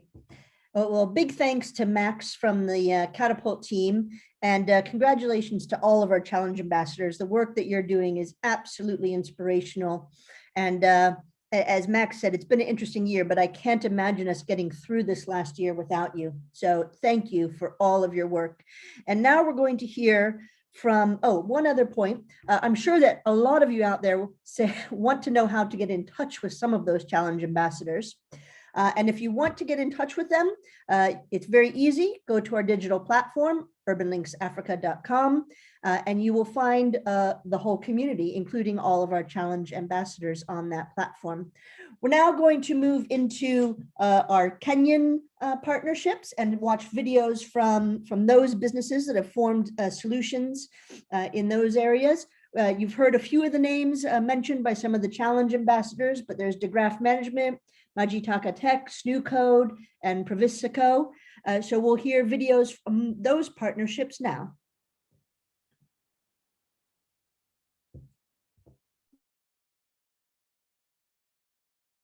Hello, I'm Dr. Avi Baruch. I'm a co-founder of Pravisico. We are a flood forecasting company that spun out of Loughborough University over 2 years ago, following about 2 decades of research and development into new flood forecasting technology that has been widely used across the UK and a couple of global cities. And as part of this project, we prototyped and trialed the service alongside the Red Cross, the Kenyan Meteorological Department in Kisumu, and also worked in partnership with Romani Geosystems to get some crucial data. And the project is really about real-time hyperlocal flood forecasting for the city of Kisumu. The problem, and the one we're addressing here, is the growing impact of flooding, both globally in Kenya and especially in the city of Kisumu, and our firm belief that the vast majority of flood losses are completely avoidable. An obvious example of this is flooded cars that could have always been moved before an event struck if they had had an early warning. This doesn't just apply for cars, it applies for local communities, both in informal settlements and local businesses and city authorities. Having an early warning system can significantly improve your event response, make sure you're on the front foot, you can clear drains, protect assets, and that's what this project has been about. As I mentioned, our technology was underpinned by 20 years of R&D and is used by the UK Cabinet Office for their emergency response in 4 cities as part of a pilot. And our real-time simulations work by using our own hydrodynamic modeling software, which generates new flood footprints every 3 hours. And this takes in IBM Weather Company rainfall forecasts and models flooding at 25-meter resolution, providing a depth and time footprint for each event. Our technology is globally scalable. It's currently live across the UK, large parts of the US, Asia, and now in the city of Kisumu. How the partnership worked is we worked together with Romani to get some crucial LiDAR data for the city. We used it alongside drainage and geology data, which Evelyn from Urban Links Africa was able to get for us. We then set that all up in a modeling software and inspected its performance using historical events. We use that to then calibrate and validate our model before setting up live in late October, November. We then provided the dashboards to our partners, so the Kenyan Meteorological Department and the Kenyan Red Cross, as well as the city authorities. And as part of the project, we worked with the Kenyan Red Cross to create a workshop for volunteers who then helped train up their community and formed a WhatsApp group, which is still being used now to take our forecasts, share them between residents, and be able to disseminate the information locally. In addition, the volunteers also collected data of flooding on the ground so that we could then validate and keep on improving its performance and then further calibrate it. This is kind of how the platform looked like. So this is our visualization platform where we share where it's flooding over the next couple of days. So you can see here, this is Friday, the 18th of December, and we can show that right into Saturday, we can see flooding across the city, particularly around the rural settlements. But it was very minor, as you can see, only a couple of areas. The darker blue here is deeper floodwaters, the lighter blue is a lot less. So you can see it was very minor, and this was actually quite usual. We didn't get much flooding at all during the winter wet season in Kisumu, which was very encouraging, but obviously it meant that we had fewer proof points for our technology. But again, this was live and shared within the WhatsApp groups. And in return, again, the local communities were sharing observations of flooding, depths, etc. on the WhatsApp group and locations, so we could then validate and calibrate the model. How our technology was then used is, again, it can be provided to the local communities to defend and move contents, to move cars to high ground, implement flood action plans, etc. And our visualizations, again, in this particular project, were then used to mobilize operations teams, support the vulnerable populations, and we hope that in future it can also be used to clear drains. So what next? Well, it was quite a very successful pilot for the city of Kisumu, and but we didn't have enough flood events to really determine how well it performs. So we're keeping the service live for the March-April wet season, that's starting now, for further testing with the Kenyan Red Cross and the Meteorological Department. The next step will also then be to expand geographically to Nairobi and grow our partnerships, supporting key government agencies and continuing our commercialization of the project by working with businesses, insurers, city authorities, and also funding organizations. I'd like to take a big thank you for everyone in the partnership as well as ULA for supporting us throughout this project. And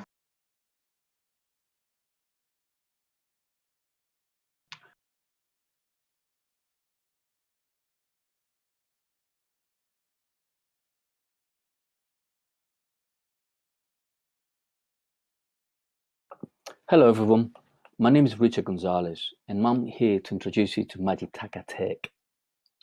Magitaka Tech is a consortium of 3 companies, 2 based in the UK and 1 based in Kenya, and we are trying to tackle water-related issues by implementing cutting-edge technology to solve it. More specifically, that technology is based on IoT components, which is commonly known as smart water. Over to you, Sarah. I'm Sarah, the Kenyan counterpart of the Magitaka Tech team. I'm in Mombasa. You can see behind me a sewage pipe that has overflowed. This water here is raw sewage. I'm in an extremely busy area in the centre of town. There's a lot of people working around here, a lot of people living here. Direct contact with this water obviously poses a major health hazard to the surrounding population and affects local businesses. Not only that, the effluent flows down a channel into the nearby waterway, which has a negative impact on the environment and coastal livelihoods. The blue economy has been recognised in the last 3 years as a major component of the Kenyan GDP, with tourism alone being nearly 10%. Raw sewage absolutely must not be a part of this. By nature of being buried, sewer and water supply lines often remain really a bit of a mystery, and the quality of water is only monitored by manual sampling at periodic times, which can easily miss spikes, and flow is virtually never recorded. So how can Magitakatak help? We aim to give the water utility eyes and ears on the ground through the introduction of a remote real-time monitoring system. Data is automatically collected from a series of endpoints, transmitted and displayed to the user. Alarms can be set to alert the operators of events outside the norm, allowing them to rapidly respond and reduce negative impacts. Over to you, Richard, for more details. Thanks, Sarah. From the technical point of view, Magitakatak comprises a number of data capture points, commonly known as endpoints in the IoT world. And these are able to capture in real time water critical parameters such as pH, temperature, turbidity, and many others. They can provide extremely valuable information to water utilities companies for their operations. This data is then presented through a user-friendly dashboard, as well as stored for reporting historical data mining purposes. Over to you, Sarah. In the development of Magitakatak, we've collaborated with 3 water utilities and the Kenyan water regulator to identify specific points of concern to them. In Mombasa, sewage overflows into the environment could be reduced by alerting the utility when sewer flows are abnormal. In Nairobi, effluent quality at the wastewater treatment plant could be improved by monitoring pH throughout the system. In Kisumu, costly shutdowns on the water supply line could be avoided by monitoring turbidity in the intake water, saving money for the operator and improving service delivery for customers. Finally, for the regulators, the costly and laborious manual sampling regime could be greatly enhanced by a real-time remote monitoring system such as this. Over to you now, Simon. Our commercial model includes the use of our products, software, services, and maintenance. Each application that goes into the market will be a turnkey solution. This will include a mixture of hardware. It will also have our software and then services to deliver. Then once it's been installed and it's up and running, we will look at a tailored maintenance and support package for the client to monitor and maintain the overall solution. We will also be looking at the idea of professional services. These will be to start a project off, to give our expertise and to support the client in the field regarding the full-scale deployment of the application. Then once everything's been installed and it's up and running, we would like to offer the opportunity for an outsourced data analytics bureau. This could be a turnkey approach. It would also mean that the client has enough of their own basic data, but they may require to come back to us to provide more detailed analysis. Thank you. Thanks, Simon. Finally, very quickly, I will present what we believe are the next steps for our proposed system. Firstly, we currently are in the run for an initiative that will see our technology being deployed here in the UK as a pilot for an UK-based water utility. We're also working in establishing solid relationships with Kenyan water-related entities, and this will see not only a pilot being deployed, but potentially us helping them in a number of processes that they desperately need some kind of help with from a technology like ours. And finally, we plan to exhibit at the Glasgow COP26 event, which obviously is going to allow us to showcase the system in a very apt scenario such as this one. And with this, we just get to the final slide of the presentation. Our contact details are here, so just please feel free to get in touch with us should you require much more information. Thank you.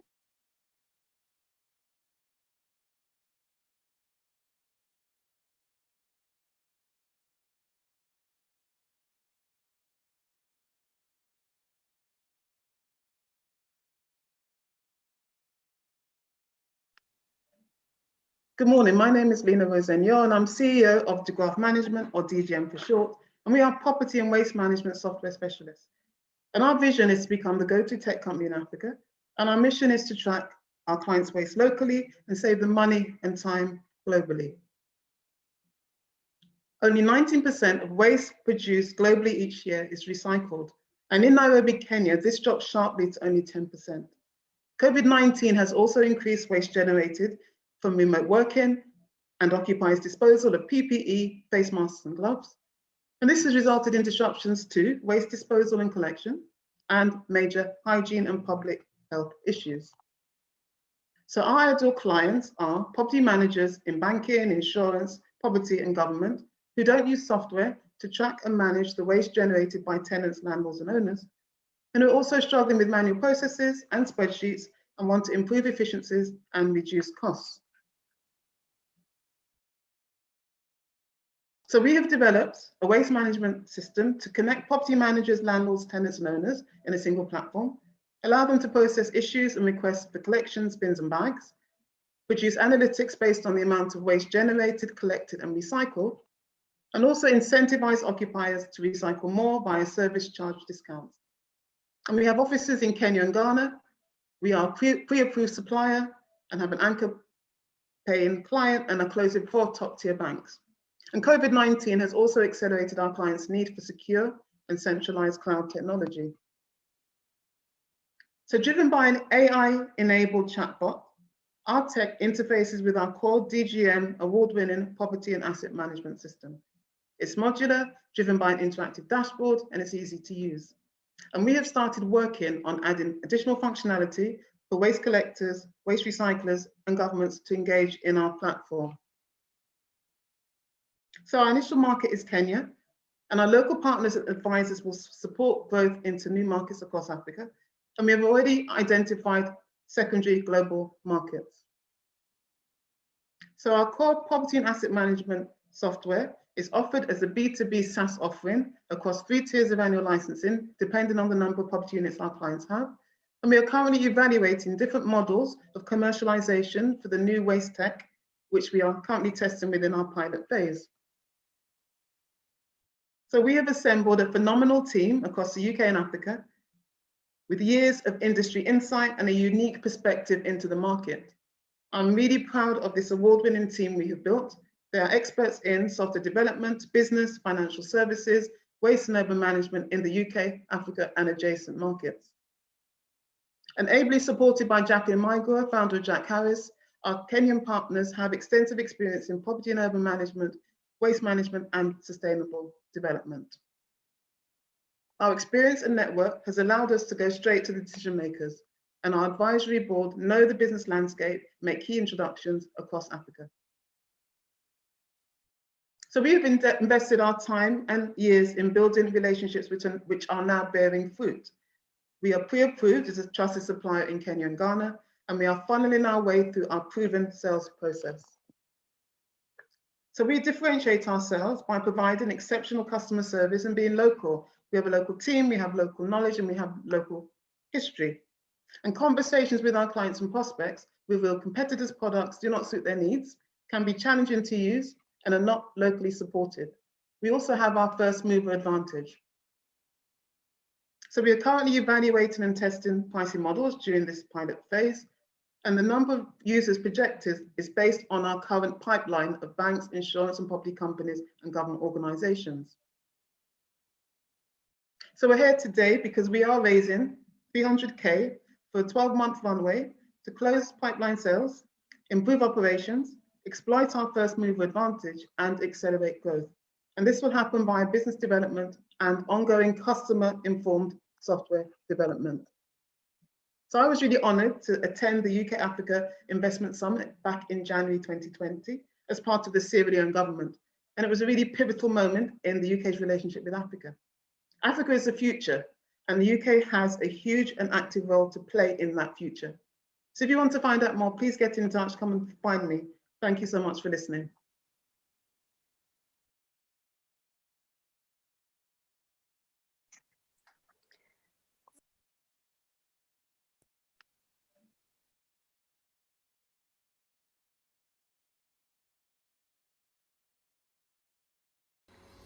Only 33% of waste is collected for disposal at Nairobi's sole official dump site. The rest is dumped illegally. Poor solid waste management is a chronic issue in Kenya, as with most developing countries. It's much more than aesthetics.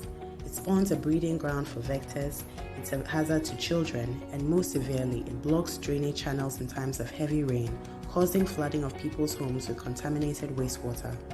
In consultation with Nairobi stakeholders, we recognized that the problem could largely be attributed to three significant barriers: high service costs, absence of reporting mechanisms for poor solid waste management, and inability to verify waste workers' compliance.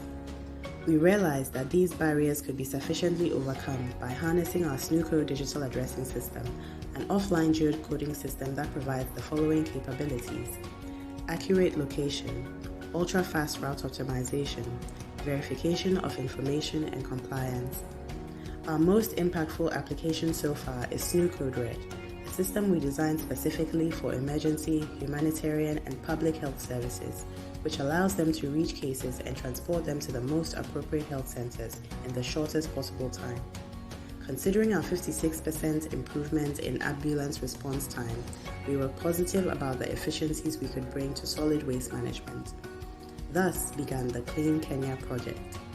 We developed our SNUCode application into the Clean Kenya digital system to achieve three main goals. 1. Reduce solid waste management enterprises' logistics and environmental costs. 2. Ensure that work is done and done appropriately, i.e., waste actually collected and disposed of legally. 3. Capture relevant data for improved customer service and sustainability reporting. Goal 1 is achieved with our Clean Kenya Collector Route Optimization app for Android smartphones. The waste collector retrieves their day's route information in the app from the company database, taps the Optimize button, and immediately gets the most efficient way to go about their work. This reduces fuel costs and carbon footprint. Goal 2 is achieved with a little citizen engagement. One simply has to use our Clean Kenya customer app, also Android, to take a time and location tag photo of the issue they want to be addressed. Collectors can also take time and location tag photos to verify information. This data is automatically sent to the waste company admin database for action. Goal 3 is met when the data from the collectors and customers are accessed in the Clean Kenya web database by waste management administrators for viewing, analysis, and action. Since our field tests with 2 Nairobi solid waste management companies began on 15th February, we have seen some interesting results. Routes are being optimized by an average 12% efficiency. The system's inbuilt functionality for reporting is highly valued by the companies. Communication between collectors and administrators has greatly improved. We look forward to more positive findings as the companies add on new customers and see more route complexities. Our business model looks at public authorities and international development organizations as key partners, while our key customer segments are waste management businesses, utility companies, logistics and delivery businesses, and ultimately, national governments in the developing world. Our revenue streams are business licenses and subscriptions, and national and urban development contracts. Our market size in Africa is $600+ million. We seek to raise £100,000 to expand our Clean Kenya project with a larger sample group for more conclusive findings to prepare a sound case study for municipal authorities in Kenya. We are also in the market for Series A investment of $3 to $5 million in SNUCode Limited. We're a close-knit team of driven problem solvers with diverse backgrounds, from designing defense systems for the US and British militaries to producing behavioral change campaigns for Nestle Central in West Africa. Our local partners, Opera Services, have over 10 years' experience providing business development support for waste enterprises in Kenya. Invest in us for a more efficient, accountable, clean Kenya and beyond. Thank you.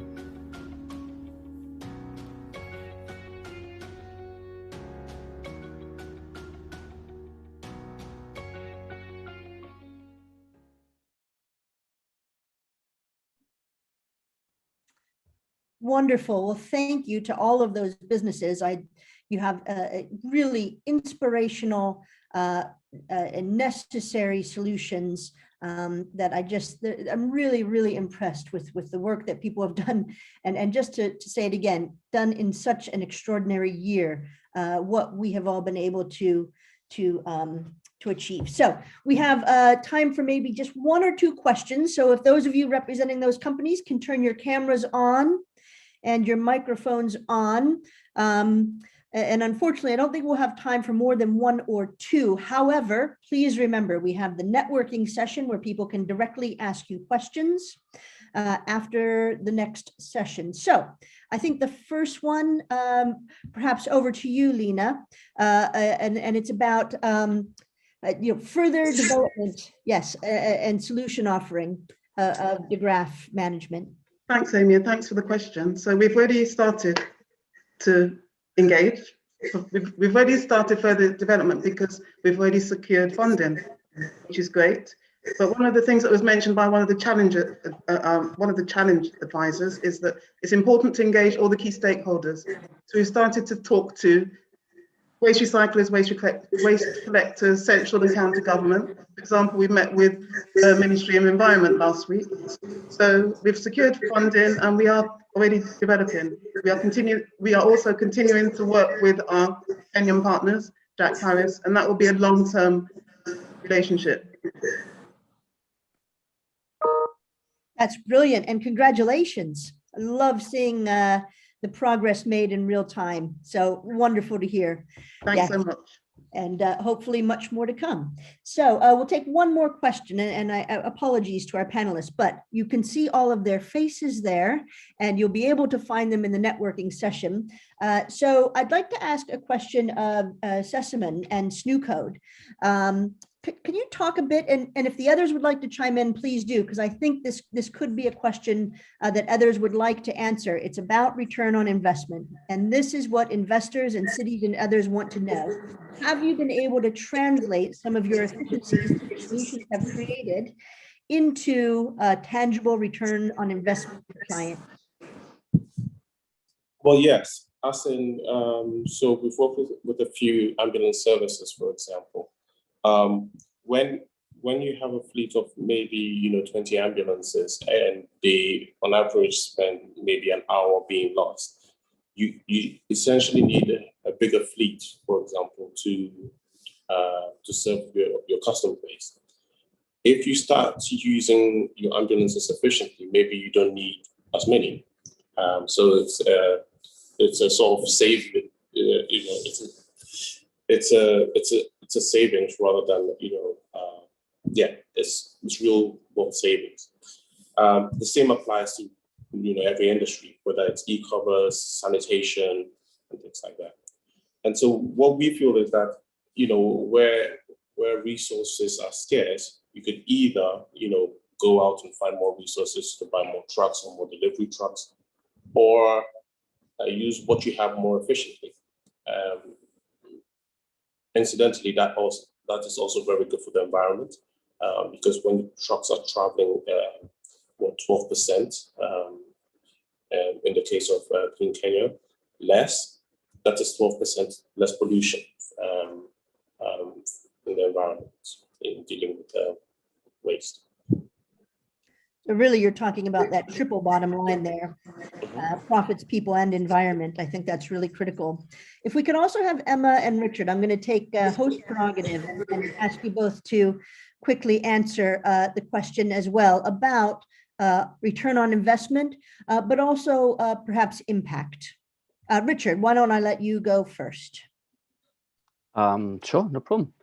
But the problem with our system really in the COVID situation has been that we haven't been able to deploy it in Mombasa really. So unfortunately, the way that we tackled that, or we addressed it, was just deploying the system here in the UK. So we developed the whole thing here and we tested it here. So for now, we're not able to actually get to a point in which we can actually come back to an ROI for the system. So the whole idea in terms of monitoring wastewater is actually not in terms of return of investment for the water utility itself. So the water utility itself will probably see the connection between how the data is being produced and how they're going to be getting any return of investment through a system that actually does not involve us at all. So we provide the data for them to actually come back with a sort of like a business plan in which they can return they can make some kind of like ROI on, well, how much money they spend on the system. So it's not something that we do really get involved. We provide the tools for them to actually come up with that business plan. It's not something that we're going to get involved in. I think that's really helpful. And also to know that there is something you can point to in the UK to show how this has worked and what this has meant is also important, even though we haven't yet been able to deploy it on the ground in Kenya. Emma, as well, can you tell us just a bit about Provistico and some of the impact that you've seen either recently or in putting together your expected impact that you have? Thank you. So if I look back at what then the return on investment for this particular scenario has been, it's that mostly in Kenya, what information people are able to get is, are we expecting heavy rainfall or not? And this does not necessarily translate to flooding all over the urban setting. And that means, for example, for Red Cross, then our volunteers on the ground who are the responders are stretched quite thin because they have to be in every community or in every locality that has potential for flooding. But then with this particular technology that you're able to translate the rainfall into expected flooding depth and extent, it means that then the resources are focused on those areas that have a high risk. And just looking back at 2019, 2020, as the Kenya Red Cross as a response institution were responding through 2019 and early 2020 to floods, and come 2020, then those COVID, which we were also responding to, which meant we were stretched quite thin. So if we're just told that rainfall is expected, heavy rainfall is expected, then it meant that our volunteers wouldn't know which are the areas at high risk. And with this particular system, then being able to pinpoint what are those areas or the blocks that we might expect some extent of flooding, then we could then strategize and have the volunteers more attentive and more concentrated around that area. So though we haven't done then that calculation of what the return is, it meant then resources we are able to save, the human resource as well as the financial, not having our teams transported around the city, responding to different pockets, but really targeting those areas where flooding is expected to occur. Then as we scale this up, as we move along into Nairobi, it's the hope that we will start engaging more stakeholders, even the county government, looking at areas where intervention is needed, even in some long term, and also moving to engage with maybe insurance companies and see how this could be helpful. Thanks so much, Emma. It's really important, critical, and inspirational work. So thank you very much. And at this point, we have another session that we're going to turn to, and this will be our final session. But for those of you here, I'm sure that it will be one of the most exciting because it is talking to businesses, large businesses, and investors, and really getting the view. All of our partnerships and proposals have presented to you what the market is, what the need is, and what their ask is. This is about doing business, and all of the businesses here are looking for investment and to scale up. And so with that, I'm going to turn the next session over to Nadia Eshihab, the team lead for international at Connected Places Catapult. Over to you, Nadia.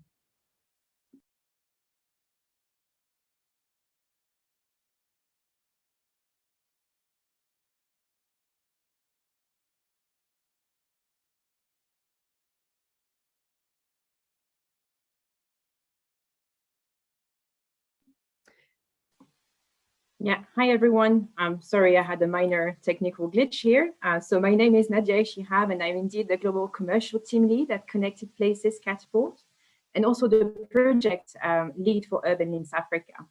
So for the last part of this showcase event, let's talk about business. So as part of the support program that we have been delivering to the 7 ULA partnerships, we also created what we call the Business Advisory Board. So this is basically a group of prominent organizations that are very much innovation friendly and advocates for such technologies. They are from across the UK and South Africa and Kenya. So they have been kind of brought in to bring about commercial advice to the ULA partnerships, also some kind of mentoring and sustainability leads, and hence improving their chances of success and paving the way for the successful scale up that Amy was talking about. So this is really exciting. So we have brought 7 of these organizations in this board. So one of them is a global network of mobile networks operators, so GSMA. We also have 2 VCs, Standard Chartered Ventures and also SoftBank Telecom Europe. We also brought in 3 engineering companies and utilities firms, such as Hatch, Zutari, and Amy. And last but not least, we brought in a law firm, Mattis & Squire, to be able to answer any IP questions for the partnerships. So as you can see, quite an exciting lineup, a dream team. And we have here today 2 representatives of this board. So I'm calling Ilana Cohen from GSMA and Kennedy Mubita from Standard Chartered Ventures to turn on their cameras and microphones. So Ilana and Kennedy are here to share their experiences of the ULA partnerships and their views on the technologies. So first of all, can I please ask both Kennedy and Ilana to kind of give the elevator pitch and introduce themselves and organizations in very quick, short time. So let's start with Kennedy. Hi, everyone, and thank you for inviting me. A very exciting session so far. I had SC Ventures for Africa and Middle East. I'm based in Kenya, so there's a more of an Africa focus in this regard. SC Ventures is a platform and a catalyst developed by Standard Chartered to promote innovation, invest in disruptive technology, and partner with fintechs and help them scale. So you'll be happy to note that my job, it's not necessarily 8 to 5, it's probably 8 to midnight, is really to try and work with you. I mean, and that's what I do as a full-time job. I don't do anything else. We look at technology solutions and proposals, and we try to see their business sense and then develop them. It's been exciting being part of the advisory board, and it's given me a pool of knowledge and potential partners that we could work with. And I can't wait to meet practically with all of you. I probably don't have the time, but to meet all of you and really see the business sense in the project. And then in some cases, even partner with our SDG unit within the bank to see how we can scale these ideas. Excellent. Thank you, Kennedy. Now over to you, Ilana.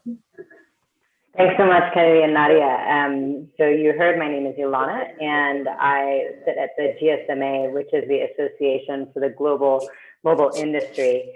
And within the GSMA, I sit in our Mobile for Development Foundation, which is supported by a lot of international donors. I think I'm getting a little feedback. Maybe we could all go on mute. Thanks, there we go. Great. So within the foundation, which is funded not only by our members, but also by key international donors, what we do is we are driving digital innovations to reduce inequalities in our world. And I specifically sit on a program called Mobile for Development Utilities, which is all about how digital solutions can enable essential services like energy, water, sanitation, a lot of the key things we're talking about today. And that program is then primarily funded by the UK Foreign Commonwealth and Development Office. And so we also, with that support, one of the key things that we do is provide innovation funding to trial and scale some of these solutions. So I think for me, it was very interesting to participate in this advisory board, both sitting within the mobile industry and thinking about the potential for use of mobile technology and the interest of mobile operators in these solutions, and also see this as potential future pipeline for us. So thank you so much, Nadia. Wonderful. Thank you both for the quick introduction and link to the project. So let me first ask you this question. So what did you think of the overall experience within the Business Advisory Board, and which partnership did you choose to follow most? Can you share a few words about your experience with your partnerships? Let's start with Kennedy. The experience, I was a late joiner to the advisory board about middle of last year. So I've basically been acclimatizing and get to know my way around. But all the meetings that I have engaged in, I would really love to pursue. As I told you earlier, I think we've had this discussion before. I forgot to switch on. Okay, no, it's on. We are actually investing, and unfortunately, from the last time we spoke till now, we actually now have some approved ventures that we are going to work with, some in the IoT space, working with some counties. And so some of you might actually, from the Kenya team, we shall meet probably in the corridors and see how we could develop these and provide an opportunity to invest in them. And one of the challenges that we had earlier before I joined the advisory board is that we have a fintech bridge at SC Ventures where we invite fintechs to put their ideation, and we've partnered with some of them to solve some of the challenges. And the advisory board has been an excellent opportunity for me to see what's taking place in another space. I particularly like the engagement model where you start with the problem and the challenge, and the challenge-centric, because we really want to solve real-world problems. And in Africa, some of the challenges that you guys have been attending to are exactly what we need to do. We have some investment in agriculture as well, and we're looking at also setting up marketplaces for SMEs and fintechs such as yourselves. So I really look forward to really taking these discussions further. We have not yet selected one, but if I can, I think from our last meeting, we did discuss the Mombasa solution, so I'd really like to delve into that. I initially didn't get the other solution on solid waste management and turning them into marketable products, but I've seen the presentation today, and that looks like something that we would really like to take forward and see how the commercials stack up, and probably provide additional research onto the marketplace that you have defined, and see how viable and how strong is that marketplace. And one of the advantages of working with us, I would say, is that we do fund our own proof of concept work. So before we make the final investment, we do look at what is your next project, how can you commercialize that. We do some minor research and even fund some building the artifacts for that particular product, and see how it scales before we actually decide on whether it's going to be a venture or just a partnership. That's fantastic. That's really music to my ears, Kennedy, and I'm sure the partnerships will be happy to take that discussion offline. Now moving on to Ilana. Ilana, can you share also your experience of the Business Advisory Board and some kind of key findings from working in collaboration with some of the partnerships? Sure, thanks, Nadia. Whoops, we're getting that same echo again. Can we? Oh, my fault. Sorry, thank you. Just so our listeners can also hear, thank you so much. Yeah, I found it really engaging. It was a really exciting experience. I think for the advisors, it was a really good chance to get visibility into future pipeline and insights into new approaches and new companies that are addressing the challenges that we're also looking at. And then it was also really good to hear the perspective of the other business advisors on the call, who all brought a really interesting background and would ask, there was legal questions brought up that I hadn't considered. So that was interesting. And I think for the companies, it was a great opportunity to get sort of light touch advisory on commercialization, get some industry knowledge, and thinking about business development. And really, I guess what's special about this is the chance for these innovators to engage with business advisors, but business advisors that have links to potential funding, future funding, to start the conversations early and see how things evolve. And so I really enjoyed some of the conversations that I had with the partners. I had conversations with Snowcode around their waste management solutions, and with Majitaka Tech on their digital water and wastewater solutions. And we had really great conversations where I think both of us learned from each other. So it was a really positive opportunity, and I will continue to follow up with both of those organizations. Excellent. Thank you both for sharing these very useful insights, and I'm glad to see the experience was overall successful for both the partnerships and yourselves. So moving on now to my other question, I wanted to ask if what kind of business or commercialization challenges do you think the partnerships are facing? And kind of also, like, how do you think you were able to help them lift these issues, these challenges?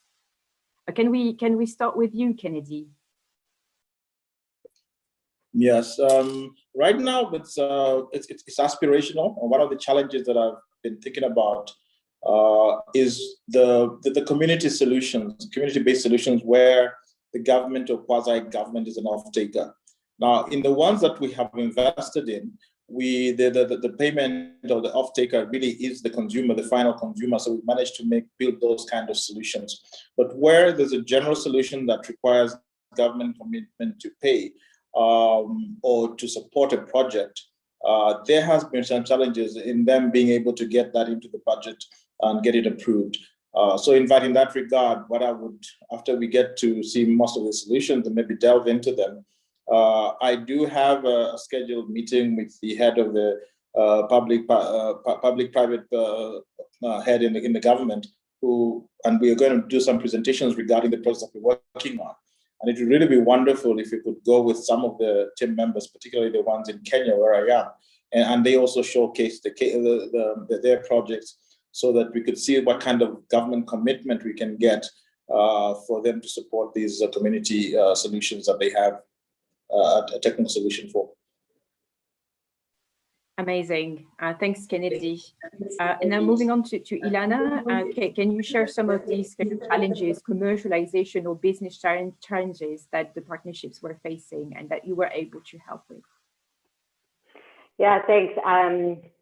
Yeah, so these partnerships, I think they're really facing both. I think they're in this sort of phase of piloting and defining operations and revenue streams, and looking at different options and testing all of them and getting feedback. And I think I agree with Kennedy. A lot of these services, the challenge is that figuring out who's going to pay, because there's this blend of needing end users to pay, but also government to pay. And so I think the important thing is that a lot of them were looking at multiple revenue streams. And so we I think we spent time sort of talking through and thinking through the evidence that they were trying to get and would need to get for willingness to pay on both of those revenue streams, both from potential end users and potential government clients. And so I think how I was able to help them was just thinking through more of these questions about not only the service operations, but thinking through these challenges of ability to pay. And there's also the challenge of procurement. And,